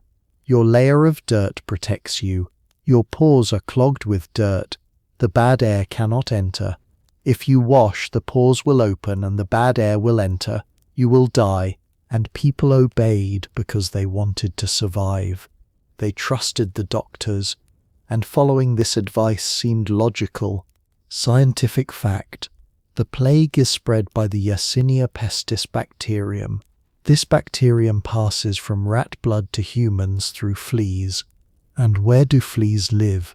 On dirty, unwashed people, in filthy clothes, in soiled beds. So on the contrary, if they had washed, the flea population would have decreased. The plague would have spread less. Fewer people would have died. But the miasma theory claimed the exact opposite, and millions of people died. The Great Plague that hit London in 1665 killed 25% of the city's population, approximately 100,000 people. Most of them lost their lives because of faulty medical advice. They didn't wash, they kept their windows shut, and they locked themselves in filthy rooms, and the bacteria multiplied. From the diary of a London doctor in 1665. I constantly tell my patients the same thing: do not wash, keep your windows closed, protect your layer of dirt. But they are still dying. Why? Perhaps the bad air is too strong. Perhaps the layer of dirt is not enough. We need to take more precautions. More precautions meant more filth, more dirt, more enclosed spaces, and more death. This was a tragedy. Well-intentioned doctors, well-intentioned advice, but a wrong theory. The result: mass death. The miasma theory remained dominant until the mid-19th century. During the cholera outbreak in London in 1854, Dr. John Snow challenged the miasma theory for the first time. He showed that cholera was caused by contaminated water, that it spread through water, not air. But it took years for this to be accepted, because the miasma theory was so deep-rooted and widespread. It was very difficult to change. The entire medical system was based on it. All doctors believed in it, and accepting the truth meant saying, "We have been wrong for centuries." No one wanted to say that. But one of the greatest tragedies concerned perhaps the most innocent victims: children, babies, faulty hygiene, wrong theories, and death. Child mortality rates were horrific, and the reason was simple: pollution, moving from false theories to the most innocent victims. Because all this filth and lack of hygiene killed children most of all. And this is perhaps the most tragic part. Now let's touch upon perhaps the most painful, most heartbreaking subject: child mortality. And one of the reasons behind it, the lack of hygiene in infant care. In 17th and 18th century Europe, 1 out of every 4 babies died before reaching the age of 1. That is a 25% infant mortality rate. 1 out of every 2 children could not reach the age of 10, a 50% child mortality rate. If a family had 6 children, only 3 would survive until adulthood. Why? Diseases, infections, epidemics. But the underlying cause for all of these was the lack of hygiene, and specifically the horrific practices in infant care. How were babies cared for? What happened after they were born? First of all, they were not washed. Yes, the newborn baby was not washed, because water was dangerous. Remember the theory that pores open and disease enters. Instead, the baby's body was wiped with a dry cloth. Salt was rubbed onto them. It was believed that salt had protective antiseptic properties, which is partially true but not enough. Then, babies were tightly wrapped. This was called swaddling. The baby would be wrapped in stiff cloths with their arms pinned to their sides and their legs straight, so they remained immobile. They were wrapped so tightly that the baby could almost not move at all. Why? Because it was believed that the wild movements of a baby would harm the proper development of their bones. It was thought that if babies weren't swaddled, their legs would grow crooked and their arms would develop misshapen. Therefore, they were wrapped tightly, sometimes for months on end, and during this wrapping process, babies were rarely unwrapped. Why? Because unwrapping them was a difficult task.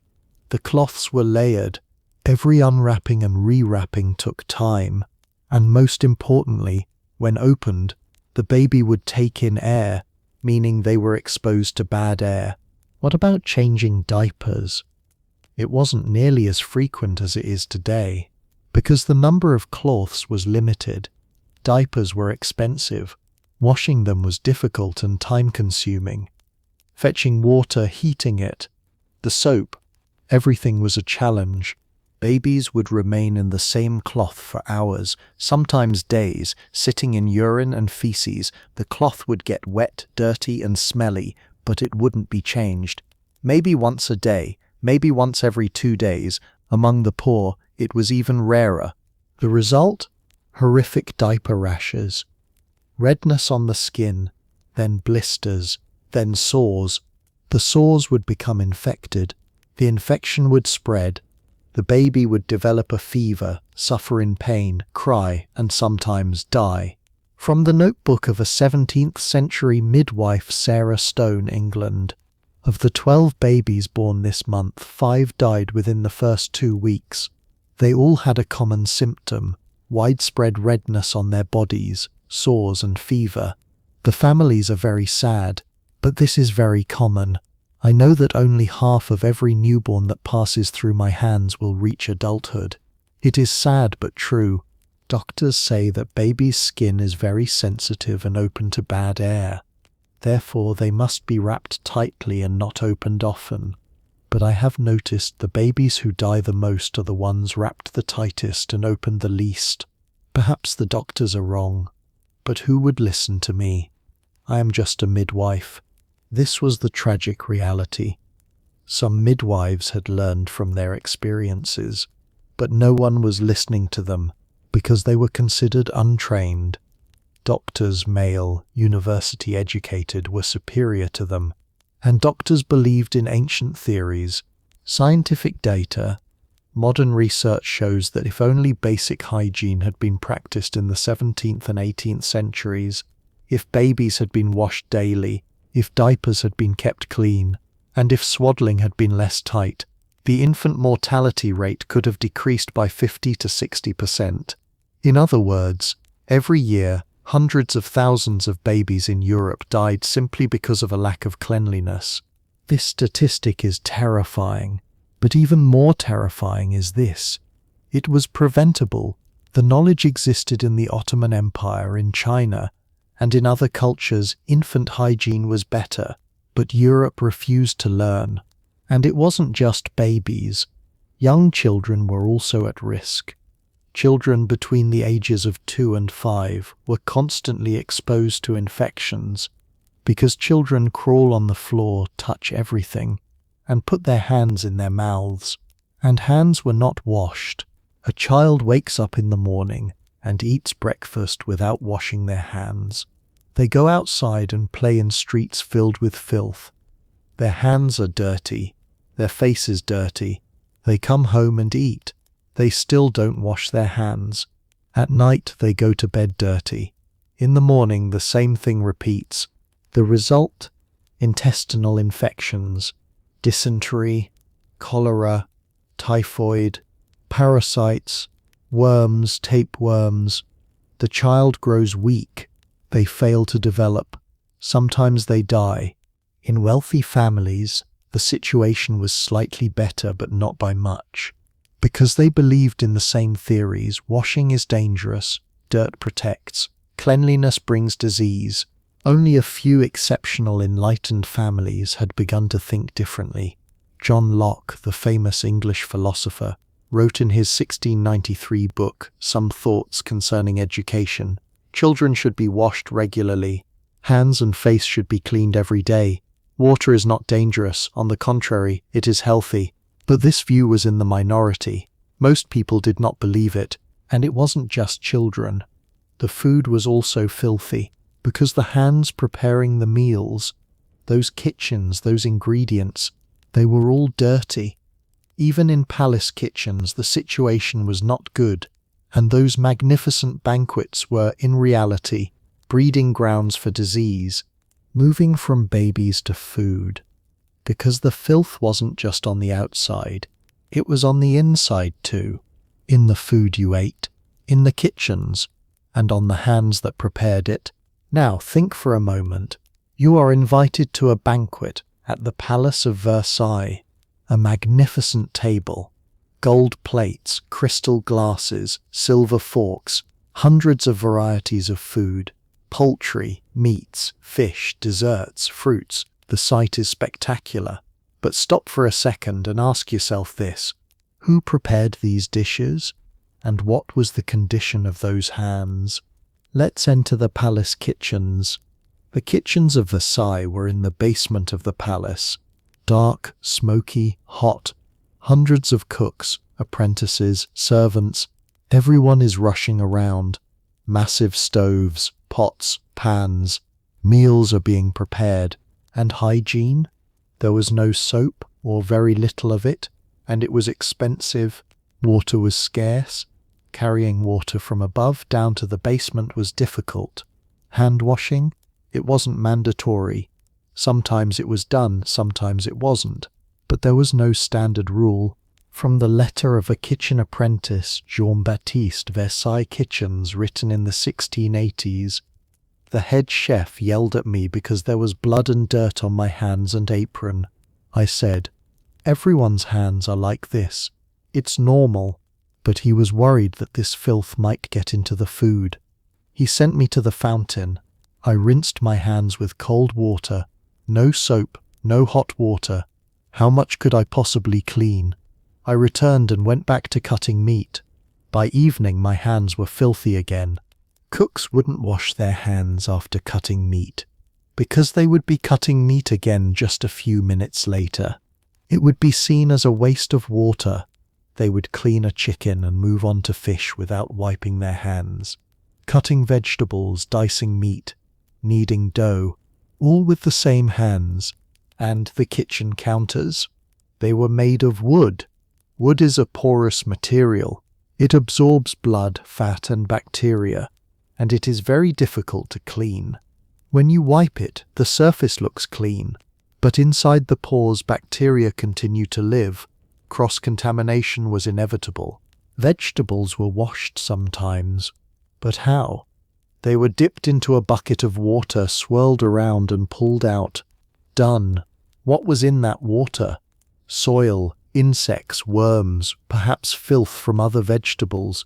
It was all in that water, and the vegetables were cleaned with it. Scientific fact: cross-contamination.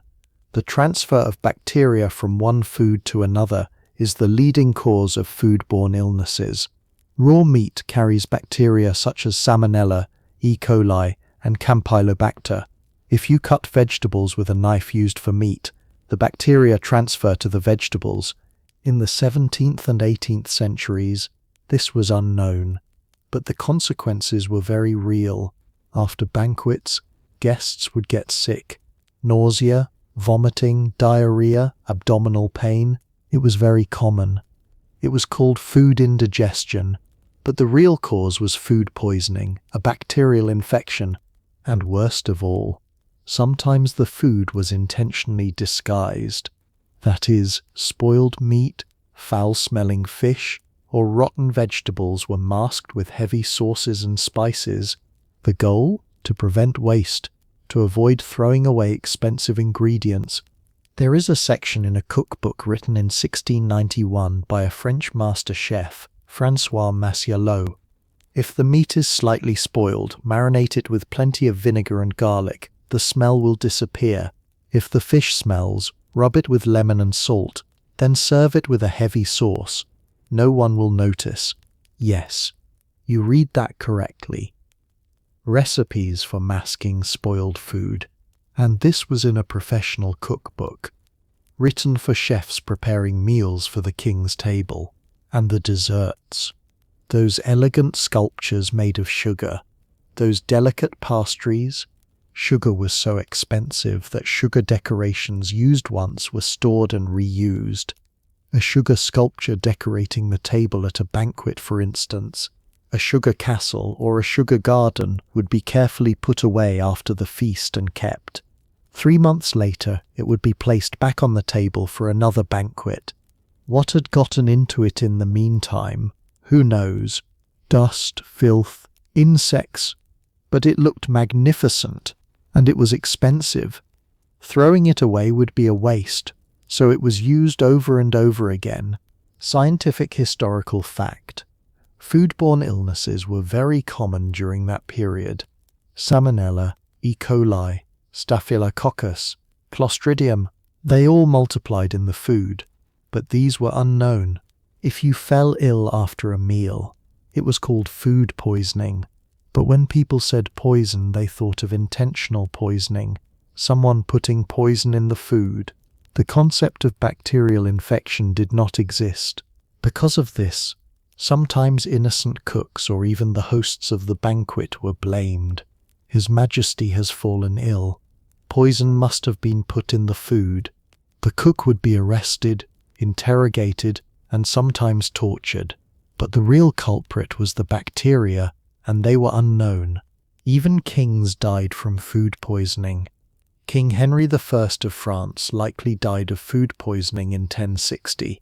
King John of England contracted dysentery and died after overeating in 1216. King Charles II of Spain suffered constant stomach problems, likely chronic foodborne infections. Palace kitchens were breeding grounds for disease. But no one knew, because bacteria were invisible, and the concept of hygiene did not yet exist in the modern sense. Let's move from kitchens to wardrobes, because the clothes were just as dirty as the food. And clothes didn't just carry dirt, they carried parasites too. They were nesting grounds for lice, fleas, and sometimes even mice. And clothes were rarely washed, moving from food to clothing, because filth didn't just surround people from the inside, it enveloped them from the outside as well. And the clothes they wore carried filth like a second skin. Now, take a look at your wardrobe. How many clothes do you have? How often do you wash them? You wear a t-shirt and wash it in the evening. A pair of trousers is washed after a few wears. You change your underwear every day. This is normal. In the 17th century, a noble might own perhaps 10-15 outfits, which was considered a lot, and was a sign of great wealth. But these clothes were rarely washed, because washing would damage the fabric. Particularly valuable fabrics like silk, velvet, brocade, and parchment were absolutely never washed. So how were they cleaned? They were aired out. The garment would be hung on balcony railings or a rope in the garden. It would stay in the wind for a few days, sometimes a week. The wind would take away some of the smell, only some of it. The dirt, that stayed right there. Some wealthy individuals kept their clothes in perfume rooms. Small rooms constantly filled with incense and perfume. The garments would hang there, absorbing the scent. But this was merely masking. Dirt, sweat stains, grease spots. They all remained, and this is where the importance of undergarments came into play. The idea was this: your body would be dirty, and your outer clothes were expensive and unwashable. But by changing your undergarments frequently, you could prevent dirt from reaching your outer garments. This is why the wealthy placed such importance on underwear. They would wear clean undergarments every day. Shirts, long white, linen shirts were changed daily. But the outer clothes, the jacket, skirt, trousers remained the same for weeks, even months. A noble would wear the same velvet jacket for 3 months but change the linen shirt underneath every day. The logic: sweat and dirt accumulate on the shirt, and shirts are cheap and washable. Jackets are expensive and unwashable. The poor, they didn't even have a second shirt to change into. They wore the same shirt and the same dress for months, sometimes years. They never took them off. They even wore them while sleeping, because it was necessary to protect against the cold. There was no other way to stay warm. The result? Clothes turned into nesting grounds for living organisms. Lice and fleas lived and multiplied within the layers of clothing. Those voluminous skirts and layered garments of women were the perfect hiding spots. The thick jackets and woolen trousers of men were the same. From the diary of an English traveller after visiting France in the 1720s, I was at dinner with French nobles. While sitting at the table, a flea jumped from a lady's skirt and fell onto the table. Everyone saw it, but no one said a word. It was as if it were normal. A few minutes later, another flea emerged from another nobleman's jacket. Silence again. I realized that here having fleas is normal. Everyone has them on them, and the thing we call the flea trap. Small boxes made of gold or silver, lined with honey or animal blood inside, designed to attract fleas. They would be worn around your neck or on your wrist. Fleas would be drawn to the scent, enter the box, and get stuck. Then the box would be cleaned and used again. Today, these are sold at auctions as antiques. Elegant 18th century flea trap, gold embroidered, but their true purpose is known: a mask for filth. Now let's look at the collars. Those magnificent white ruffled collars, the ruffs that were very fashionable in the 16th and 17th centuries. The massive collars. Why were they such large, flashy collars? Was it aesthetics? Partially, but the real reason was the illusion of hygiene. The collar was the part of the clothing furthest from the body. It was the easiest piece to wash removed, washed, starched, and put back on, and a clean collar gave the impression of overall cleanliness.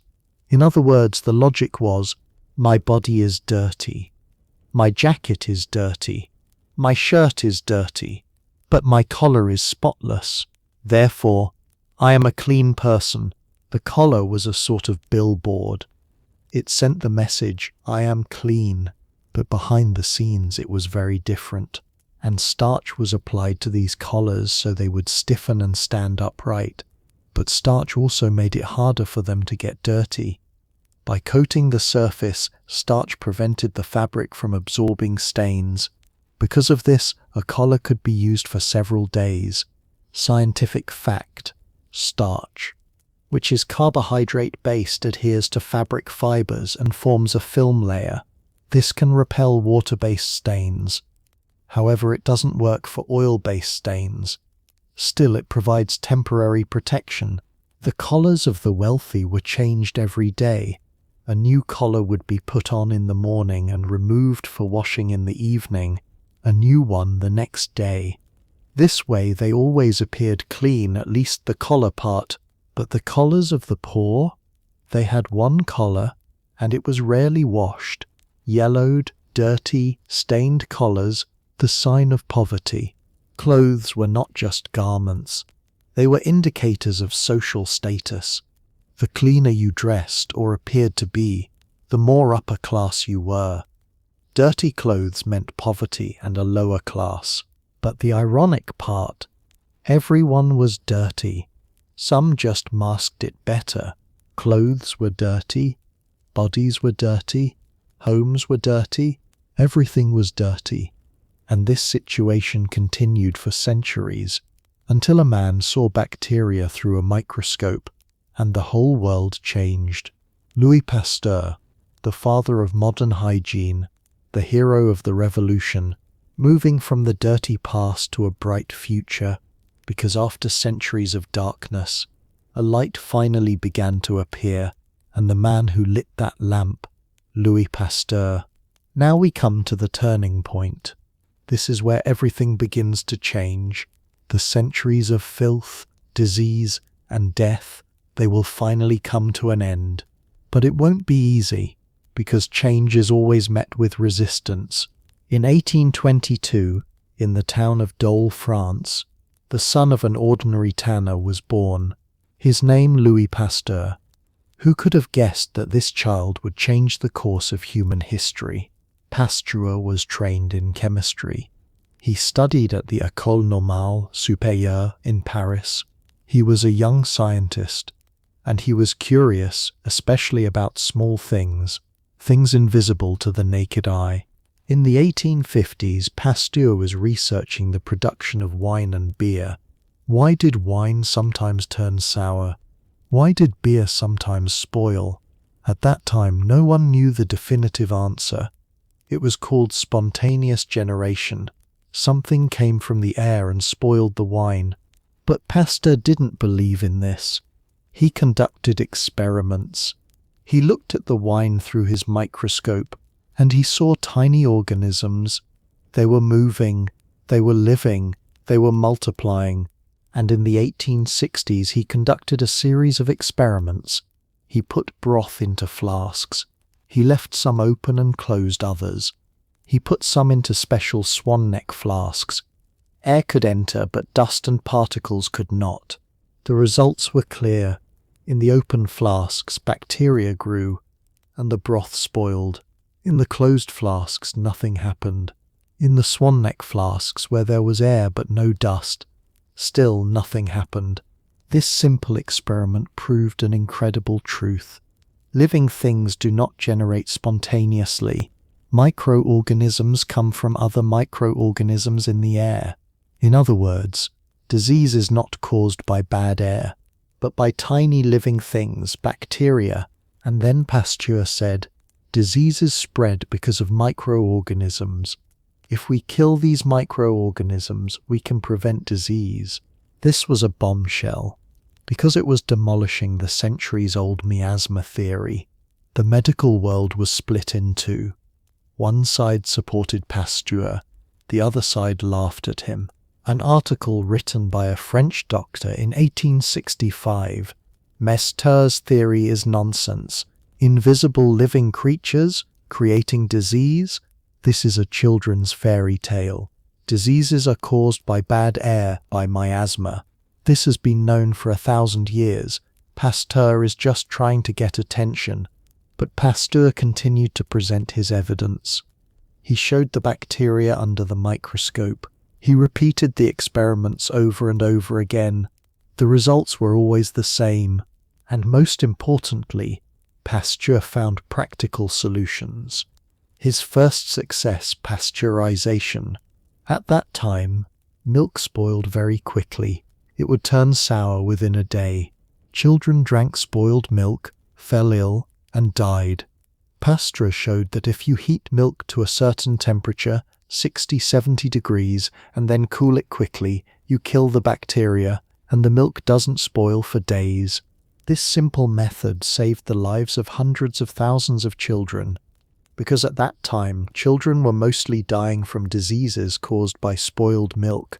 Scientific data. Before the implementation of pasteurization, the mortality rate for children under the age of 5 was around 40%, even in developed countries. 20 years after pasteurization, this rate dropped to 25%. This represents a 37.5% decrease solely due to milk hygiene. But Pasteur was just the beginning. His theory inspired others, and most importantly, it inspired surgeons, because at that time operating rooms were centers of death. Even if the surgery was successful, patients would die of infection afterward. Pasteur's discovery was about to change that. Pasteur found the bacteria, but others would find the method to kill them. The man who would revolutionize the operating rooms was Joseph Lister, and his story is one of the most dramatic transformations in medical history, moving from Pasteur's laboratory to Lister's operating room, because science was about to create a revolution not just in theory but in practice. And that revolution began in the pain-filled operating rooms. Imagine an operating room in the 1860s. The surgeon is wearing his ordinary daily clothes. Perhaps he has thrown an apron over them, but even that is filthy. His hands are unwashed. There is dirt under his fingernails. His instruments, scalpels, saws, forceps, have not been cleaned since the last surgery.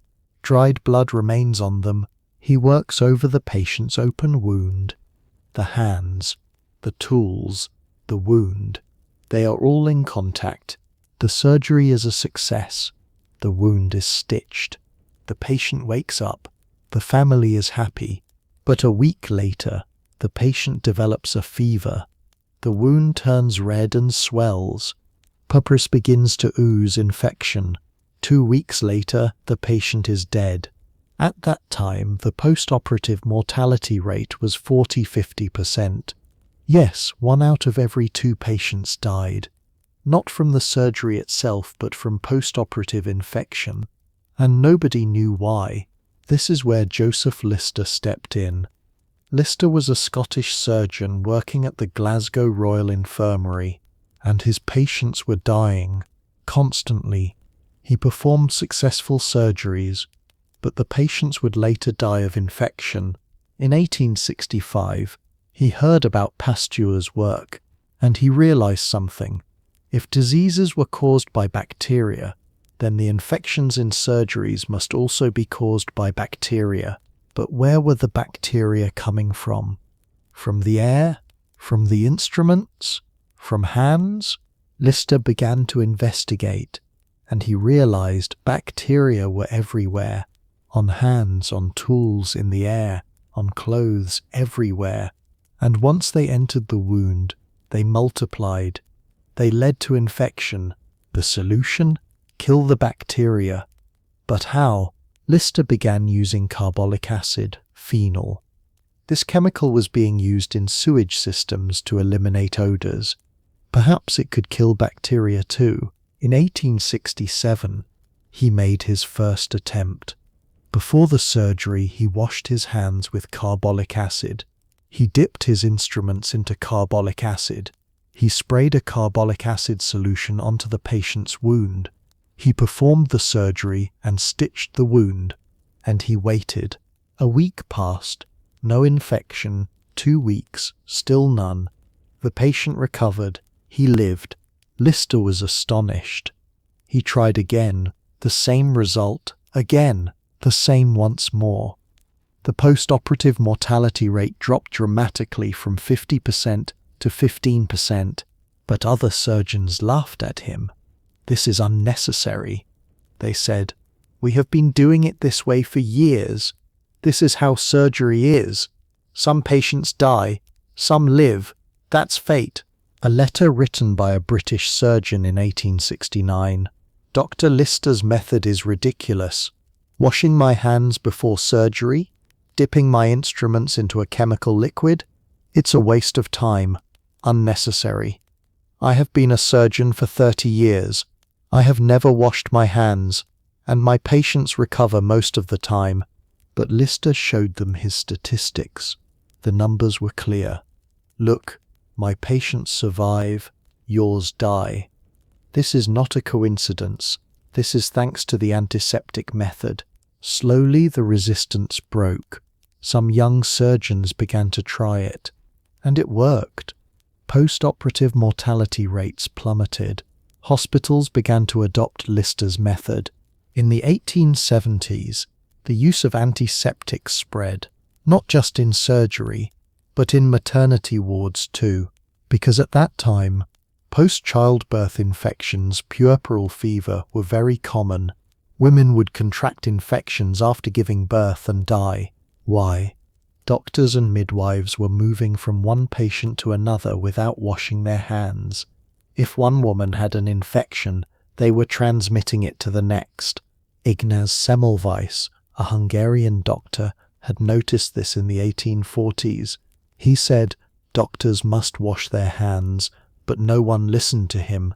He was even declared insane, confined to an asylum, and died there. A tragic story. But after Lister's success, it was realized that Semmelweis had been right all along. It was late, but he was finally vindicated. Scientific data. Between 1870 and 1890, as antiseptic methods became widespread, the post-operative mortality rate in European hospitals dropped from 50% in just 20 years, a 90% decrease. This is one of the greatest achievements in medical history, and so operating rooms transformed from centers of death into centers of salvation. Surgeons could now perform operations without fear because the risk of infection was minimal. Lister became one of the heroes of medical history, but he always remained humble. "I only applied Pasteur's discovery," he would say. "The real hero is him. Pasteur found the bacteria, Lister killed them in the operating room." But there was someone else, a woman who cleaned the hospitals, the battlefields, and the entire healthcare system. Her name, Florence Nightingale, and her story was not just a medical revolution, but a social one, moving from Lister's operating room to Nightingale's hospital. Because the revolution came not only from scientists but also from those working in the field, fighting filth with their own hands. Now let's talk about a woman who changed the medical world single-handedly through statistics, determination, and boundless compassion. Florence Nightingale, born in 1820 in Florence, Italy, from which she took her name. She was the daughter of a wealthy English family. Her family wanted her to marry into a noble title and lead an elegant life, but Florence heard a different calling, caring for the sick. At that time, nursing was not a respected profession. On the contrary, it was considered a job for the lower classes. Nurses were generally uneducated, poor women, some were alcoholics, and some had backgrounds as prostitutes. There were no standards, but Florence wanted to change this. She wanted to turn nursing into a professional occupation. Her family opposed her, but she resisted. In 1851, she received nursing training in Germany.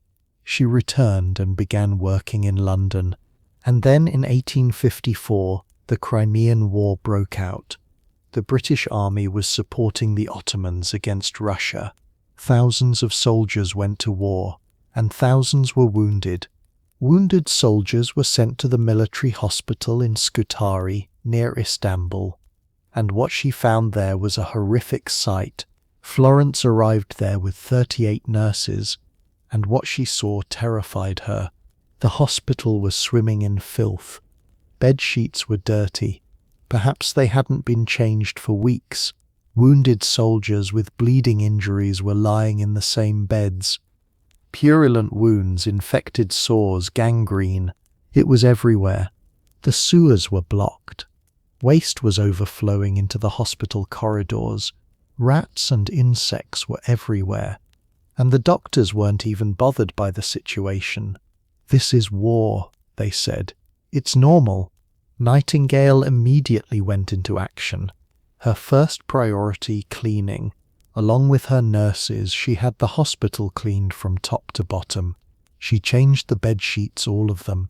She had the dirty linens washed. She had the corridors, walls and floors scrubbed. She had the sewers cleared. She opened the windows for fresh air. The doctors opposed her. "Don't open the windows. Bad air will enter, and more patients will die." But Florence didn't listen. "No," she said. "Fresh air is healthy. Closed, stagnant air brings disease." And she did something else. She recorded everything. What kind of infection each patient had, how many people were dying, what the causes were, which ward had a higher mortality rate, detailed systematic records. Then she prepared statistics, she drew charts, her famous rose diagrams, and she revealed a shocking truth. 90% of the patients were dying, not from war wounds but from infections. In other words, soldiers were being killed not by enemy bullets but by the filth of our own hospitals. Nightingale presented these findings to the British government and Queen Victoria. She stated, "Our soldiers are being killed not by the enemy, but by our neglect. We must clean the hospitals. We must set standards. We must train nurses." This report had a massive impact because the numbers were undeniable. The truth was clear. Following Nightingale's reforms, the mortality rate in military hospitals in Crimea dropped from 42% to 2% in just 6 months, a 95% decrease achieved solely through cleanliness. After the war ended, Nightingale returned to England. She was welcomed as a hero, but she didn't care for fame. She had a mission to professionalize nursing. In 1860, she founded the Nightingale Training School for Nurses, the first modern nursing school. Here, nurses learned not only patient care, but also hygiene, anatomy, medical record-keeping, and statistics. Nightingale's philosophy of nursing was simple. Cleanliness is the foundation of nursing. Hands must be clean, clothes must be clean, bedsheets must be changed daily, wounds must be cleaned daily, the hospital must be ventilated, records must be kept. These principles spread throughout the entire world. Nightingale graduates went to different countries and established nursing schools there. America, Australia, India, Japan, the Nightingale system was implemented everywhere. Scientific historical data. Before Nightingale's reforms, the average mortality rate in hospitals was 25 to 30%. In other words, 1 out of every 4 people who entered a hospital died. 20 years after the reforms, this rate dropped to 5 to 8%, a 70 to 80% decrease. But Nightingale didn't just change nursing, she also changed the science of statistics. She was a pioneer of data visualization. The famous polar area diagrams or rose diagrams were her invention. She transformed complex data into simple, understandable graphics so that politicians, the public, and everyone else could understand. And most importantly, Nightingale demonstrated the power of women. At that time, women were not taken seriously in the medical field, but she proved herself through numbers, determination, and success, paving the way for the next generation of female doctors and scientists. When she died in 1910 at the age of 90, the world had changed. Hospitals were clean, nurses were professionals, hygiene was the cornerstone of medicine, and a large part of this was thanks to her. Pasteur found the bacteria, Lister cleaned the operating rooms, Nightingale revolutionized the hospitals, but there was still a problem. Ordinary people in their homes were still not washing. Soap was a luxury, cleanliness was expensive, and this is where the entrepreneurs stepped in. The soap industry was born, and cleanliness finally became accessible to everyone. Ordinary people were still not washing, because washing was still difficult, expensive, and laborious, until an entrepreneur made soap accessible to everyone. By the end of the 19th century, science had won the war. The medical world now knew. Diseases come from bacteria. Cleanliness keeps bacteria away. Soap and water save lives. But there was a problem. The knowledge existed, but the application did not. Why were ordinary people still not washing? There were several reasons. First, habit. A society that hasn't washed for centuries cannot suddenly start washing overnight. If the grandfather didn't wash and the father didn't wash, the individual didn't wash either. This was the norm. Second, infrastructure. There was no running water in homes yet. Carrying water, heating it, Filling a bathtub. It was a task that took hours. Who was going to do that every day? Third, cost. Soap was expensive. Very expensive. In England in the 1880s, 1 kilogram of soap was equal to 2 to 3 days' wages for a worker. A family could perhaps afford 1 to 2 kilograms of soap a month. This wasn't even enough to wash once a week. How was soap produced at that time? Small scale and handmade. Soap makers used traditional methods to produce soap in small batches. Animal fat or vegetable oil, lye potassium hydroxide, long boiling times, pouring into molds and drying. The entire process took weeks. Production was slow and the costs were high. This is where William Hesketh Lever entered the scene. He was born in 1851 in Bolton, England. His father ran a grocery shop.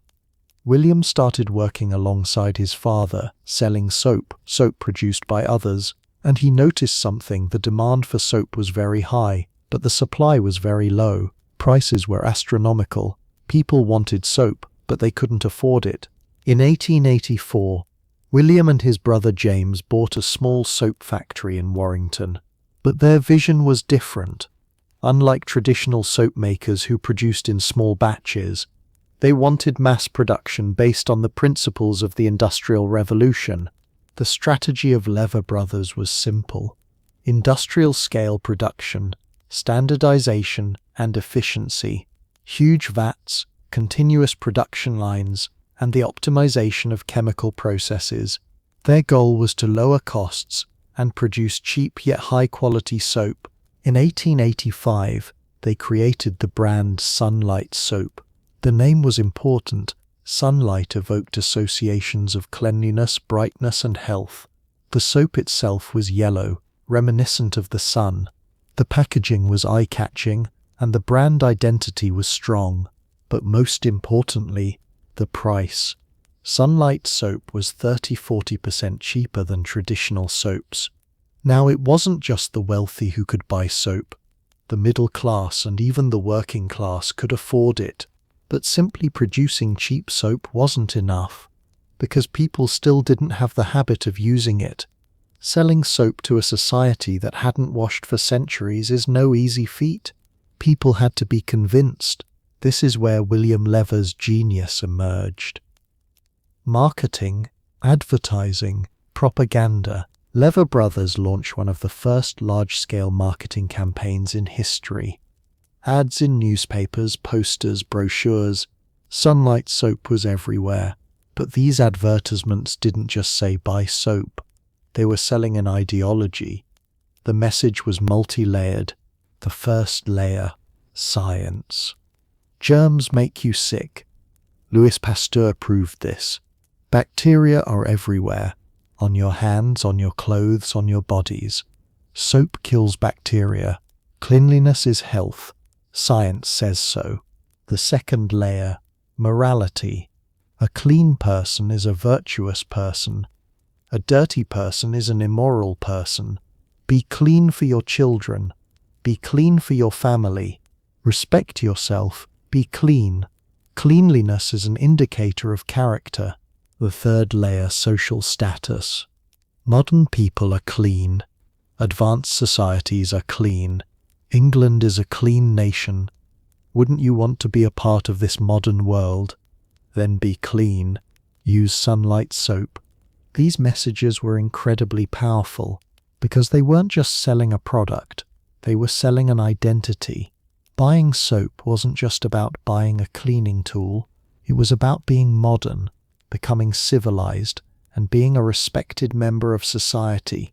And this message was reinforced with fear. The advertisements featured pictures of dirty people, sick, unhappy, and marginalized.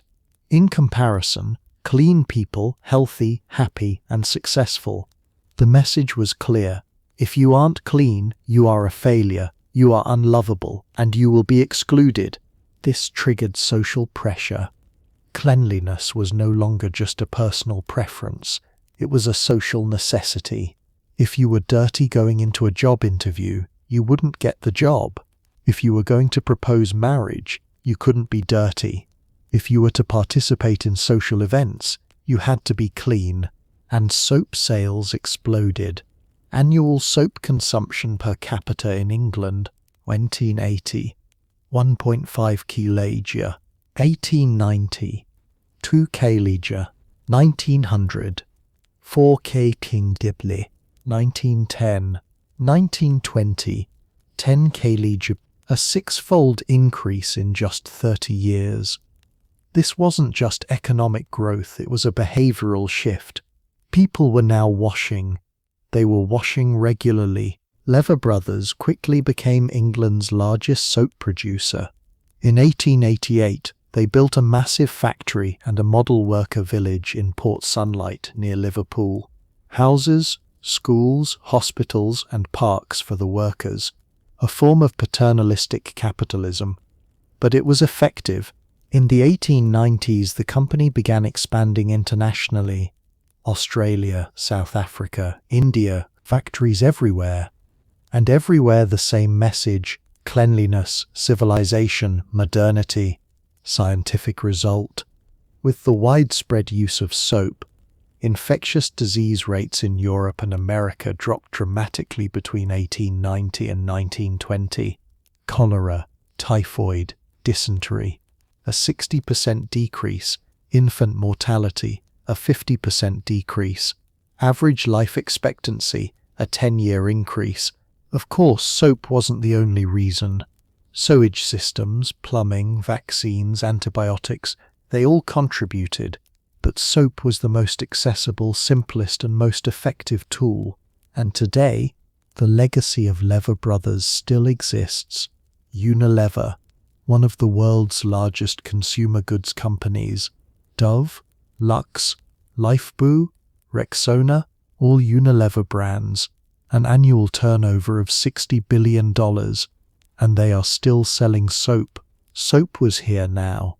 It was cheap, accessible, and anyone could buy it. But there was still no running water in homes.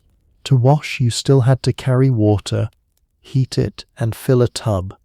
This took hours, and many people still didn't wash because of this labor, until modern plumbing arrived. And at that moment, everything changed. Moving from soap to water, from products to infrastructure, because no matter how cheap soap is, it is useless without water. And at the beginning of the 20th century, most homes did not have running water. The birth of the modern home is, in fact, the birth of modern plumbing. Imagine the year 1900. A day in the home of an average worker in London. You wake up in the morning. You want to wash. What will you do? First, you must go outside. You will go to the shared pump in the yard or on the street. You will take a bucket. You will turn on the pump. There is only cold water. You will fill the bucket. You will carry it home. It is heavy. 10 liters of water is about 10 kilos. For a bath, you need 50 to 100 liters, so you will carry 5 to 10 buckets. Then you must heat the water. You must light the stove. You must put water in a large pot. You must wait for it to heat, 30 minutes, maybe an hour. Then you must pour the hot water into the tub. You must mix it with cold water. You must adjust it to just the right temperature. And finally you can wash, but only for 5-10 minutes, because the water cools down quickly. And after you, someone else will use the same water, because preparing it all over again is just too difficult. How long does this entire process take? 2-3 hours, just to wash yourself. And this is only for the wealthy, because even owning a bathtub is a luxury. The poor don't have bathtubs. They wash in a basin, or they don't wash at all. This is why even in 1900, most people in Europe washed once a week or even less frequently. The effort is too much. There is no time. There is no energy.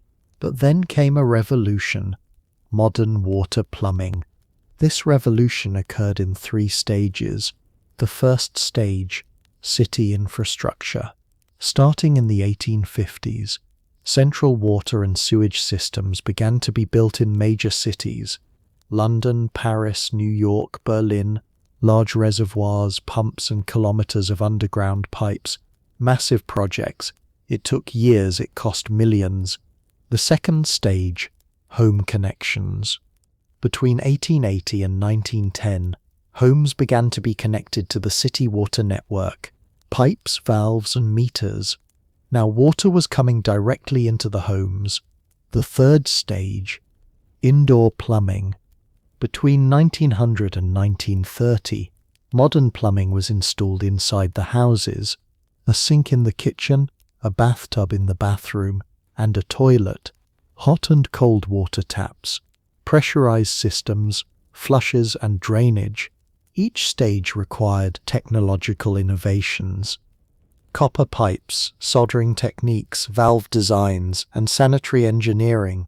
All of these developed at the end of the 19th and the beginning of the 20th centuries, and the result? An incredible transformation. In a 1920s American or Western European middle-class home, washing was now very simple. Enter the bathroom, turn on the tap, let the hot water flow, wait 2 minutes for the tub to fill, get in, wash, get out, drain the water, 15 minutes, from start to finish. What previously took 2-3 hours now took 15 minutes, 10 times faster, 10 times easier. And now, it could be done every single day. Toilets were also transformed. The flush toilet had been invented at the end of the 19th century, but it became widespread at the beginning of the 20th. Now there was a clean, hygienic toilet inside the home. You pulled the handle, water came, and the waste was washed away. To the sewer, to the treatment plant. Streets were cleaned up, because waste was no longer being poured out of windows. There were toilets, there were sewers. The smell of cities changed. Paris, London, New York, that horrific stench of filth was gone. Bathrooms became a standard part of floor plans. In houses built in the 1920s, there was always a bathroom, a room specifically for washing, bathtub, sink, toilet, all in one, and ceramic tiling, clean, bright, and hygienic. Look at the real estate advertisements. 3 bedrooms, 1 living room, 1 kitchen, 1 bathroom. The bathroom was a selling point. A house without a bathroom wouldn't sell. It wasn't in demand. The statistics are striking. Bathroom ownership in London. 1900s 5%, 1920s 20%, 1950s 80%, 1970s 95%. Within 70 years it went from 5% to 95%. Almost all homes had a modern bathroom. This wasn't just in England. There was a similar trend across the entire developed world. America, France, Germany, Scandinavian countries, and public health. It improved incredibly, because now people could wash regularly. Cleanliness had become easy. There were no more excuses. Average life expectancy. 1900s, 47 years. 1950s, 60 years. 1950s, 68 years. Of course, plumbing wasn't the sole reason for these developments. Antibiotics, vaccines, modern medicine, improved nutrition, they all contributed. But plumbing is the cornerstone, because hygiene is the beginning of everything, and the concept of the modern home was born. The home was no longer just a shelter. It was a space of comfort, hot water, a clean bathroom, a hygienic toilet. These were now basic rights. They were the standard expectation. In the 1950s, a child couldn't imagine a home without a bathroom. They would ask, "What do you mean there's no bathroom? Then where do you wash?" Because for them, the bathroom had always existed. It was a part of their normal world, and thus the centuries-long era of filth came to an end. Humanity finally became clean. Science found the bacteria. The soap industry handled production. Plumbing brought the water, and humans became accustomed to washing every day. But now, in the 21st century, there is a new question. Perhaps we are too clean. Moving from modern plumbing to the future, to today, to 2026. The final stop of our journey. Because the story doesn't end here. A new chapter has begun. And perhaps the pendulum has swung too far. February 2026. You probably did these things today. You woke up in the morning. You took a shower. Shampoo, shower gel, maybe a body scrub. 10 minutes. You stepped out and brushed your teeth. Toothpaste, dental floss, mouthwash. You applied moisturizer to your face. Products for your hair. Deodorant. You held the handrail on the subway on your way to work. Afterward, you applied sanitizer to your hands. You washed your hands before lunch. You came home in the evening and washed your hands again. If you exercised, you took another shower. Before going to bed at night, maybe you washed your face once more. Total 1 to 2 showers a day. 5 to 10 hand washings. A few doses of sanitizer. Deodorant, perfume, products. This feels normal to you, because everyone does it. But 150 years ago, Louis XIV would wash a few times a year. You wash a few times a day, 365 times more. Now we have arrived at an interesting paradox, a new question. Are we perhaps too clean? Is excessive hygiene a new problem? Over the last 30 years, a trend has been noticed in developed countries. Allergies are rising. Asthma is rising. Autoimmune diseases, rheumatoid arthritis, lupus, multiple sclerosis, Crohn's disease are on the rise. The statistics. In 1980, 10% of children in developed countries had an allergy. In 2020, this rate rose to 30%. Asthma, 5% in 1980, 15% in 2020, a threefold increase. Why? There is no definitive answer, but there is a powerful theory. The hygiene hypothesis. The hygiene hypothesis was proposed in 1989 by British epidemiologist David Strachan. The theory goes like this. Children must come into contact with microbes at an early age so that their immune systems develop correctly. If a child grows up in an overly sterile environment, the immune system is not trained, it does not encounter real threats, and it begins to attack the wrong targets. Example: a child is born. They grow up in a modern, clean home. Everything is disinfected. Toys are sterilized. Things that fall on the floor are immediately thrown away. Antibacterial soap is everywhere. The child is exposed to almost no bacteria. The immune system develops but sees no enemy. What will it fight? It is left idle. And then it begins to attack harmless things. Pollen, allergy, dust, asthma. Its own tissues, autoimmune disease. Scientific evidence. Farm children have fewer allergies than city children. Why? Because on the farm they are exposed to more bacteria and microbes. They come into contact with animals. They play with soil, and their immune systems are better trained. When it comes to disease, we cannot move on without mentioning the COVID-19 pandemic. COVID-19 taught us one thing. Hygiene is not just a personal matter, but a social one. If you are not clean, you put others at risk as well. Washing hands, wearing masks, social distancing, these don't just protect you, they protect society. But at the same time, COVID taught us how to go to extremes. Some people became obsessive, disinfecting everything, not going out, avoiding people. This isn't healthy either. Fear became a new kind of disease. Balance is the key. Between fear and carelessness, between being too clean and too dirty, hygienic but not obsessive, clean but not sterile. Today we live in the cleanest era in history. The average life expectancy is 80 years. The infant mortality rate is below 0.5%. Infectious diseases, cholera, plague, typhoid have almost vanished. The reason for this is medicine, science, and technology, antibiotics, vaccines, modern surgery. But the most fundamental reason is hygiene, water, soap, sewage systems, toilets. These have saved billions of lives. But let's not forget, cleanliness only became normalized 150 years ago. For 99.9% of human history, we lived in filth. 200,000 years of Homo sapiens history. Only the last 150 years have been clean. The rest was filth. Evolutionary speaking, our bodies are accustomed to microbes. Some microbes are even beneficial.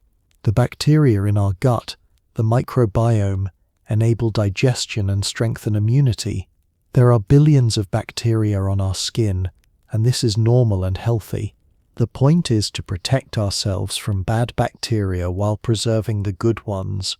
Balance. Perhaps 100 years from now, people will look back at our era and say, in the 2020s, people were too clean, excessively clean. They washed several times a day. They disinfected everything. Then allergies increased. We are smarter. We found the balance. Or perhaps they will say, in the 2020s, there was a pandemic. Millions died. But humanity learned its lesson. It rediscovered the importance of hygiene, and the world became a healthier place. We don't know. The future is uncertain. But we know one thing. Every generation must rediscover the balance between cleanliness and health. This is the end of the story. Or the beginning, because the story of cleanliness is still being written. Every day, every shower, every hand wash is a continuation of this story. Next time you take a shower, stop for a second and think, this simple luxury is a miracle compared to your great-great-grandparents. They washed a few times in their entire lives. You wash several times a day. Hot water comes at the push of a button. Soap is everywhere. Clean towels every day. These feel normal to you. But for 99.9% of history, they didn't exist. And maybe, just maybe, be a little more grateful for that hot water, for that soap, for that clean towel, for that modern toilet, because these are the products of a centuries-long struggle, of Pasteur's microscope, of Lister's carbolic acid, of Nightingale's determination, of Lever's entrepreneurship, of the labor of millions of plumbers, engineers, and workers.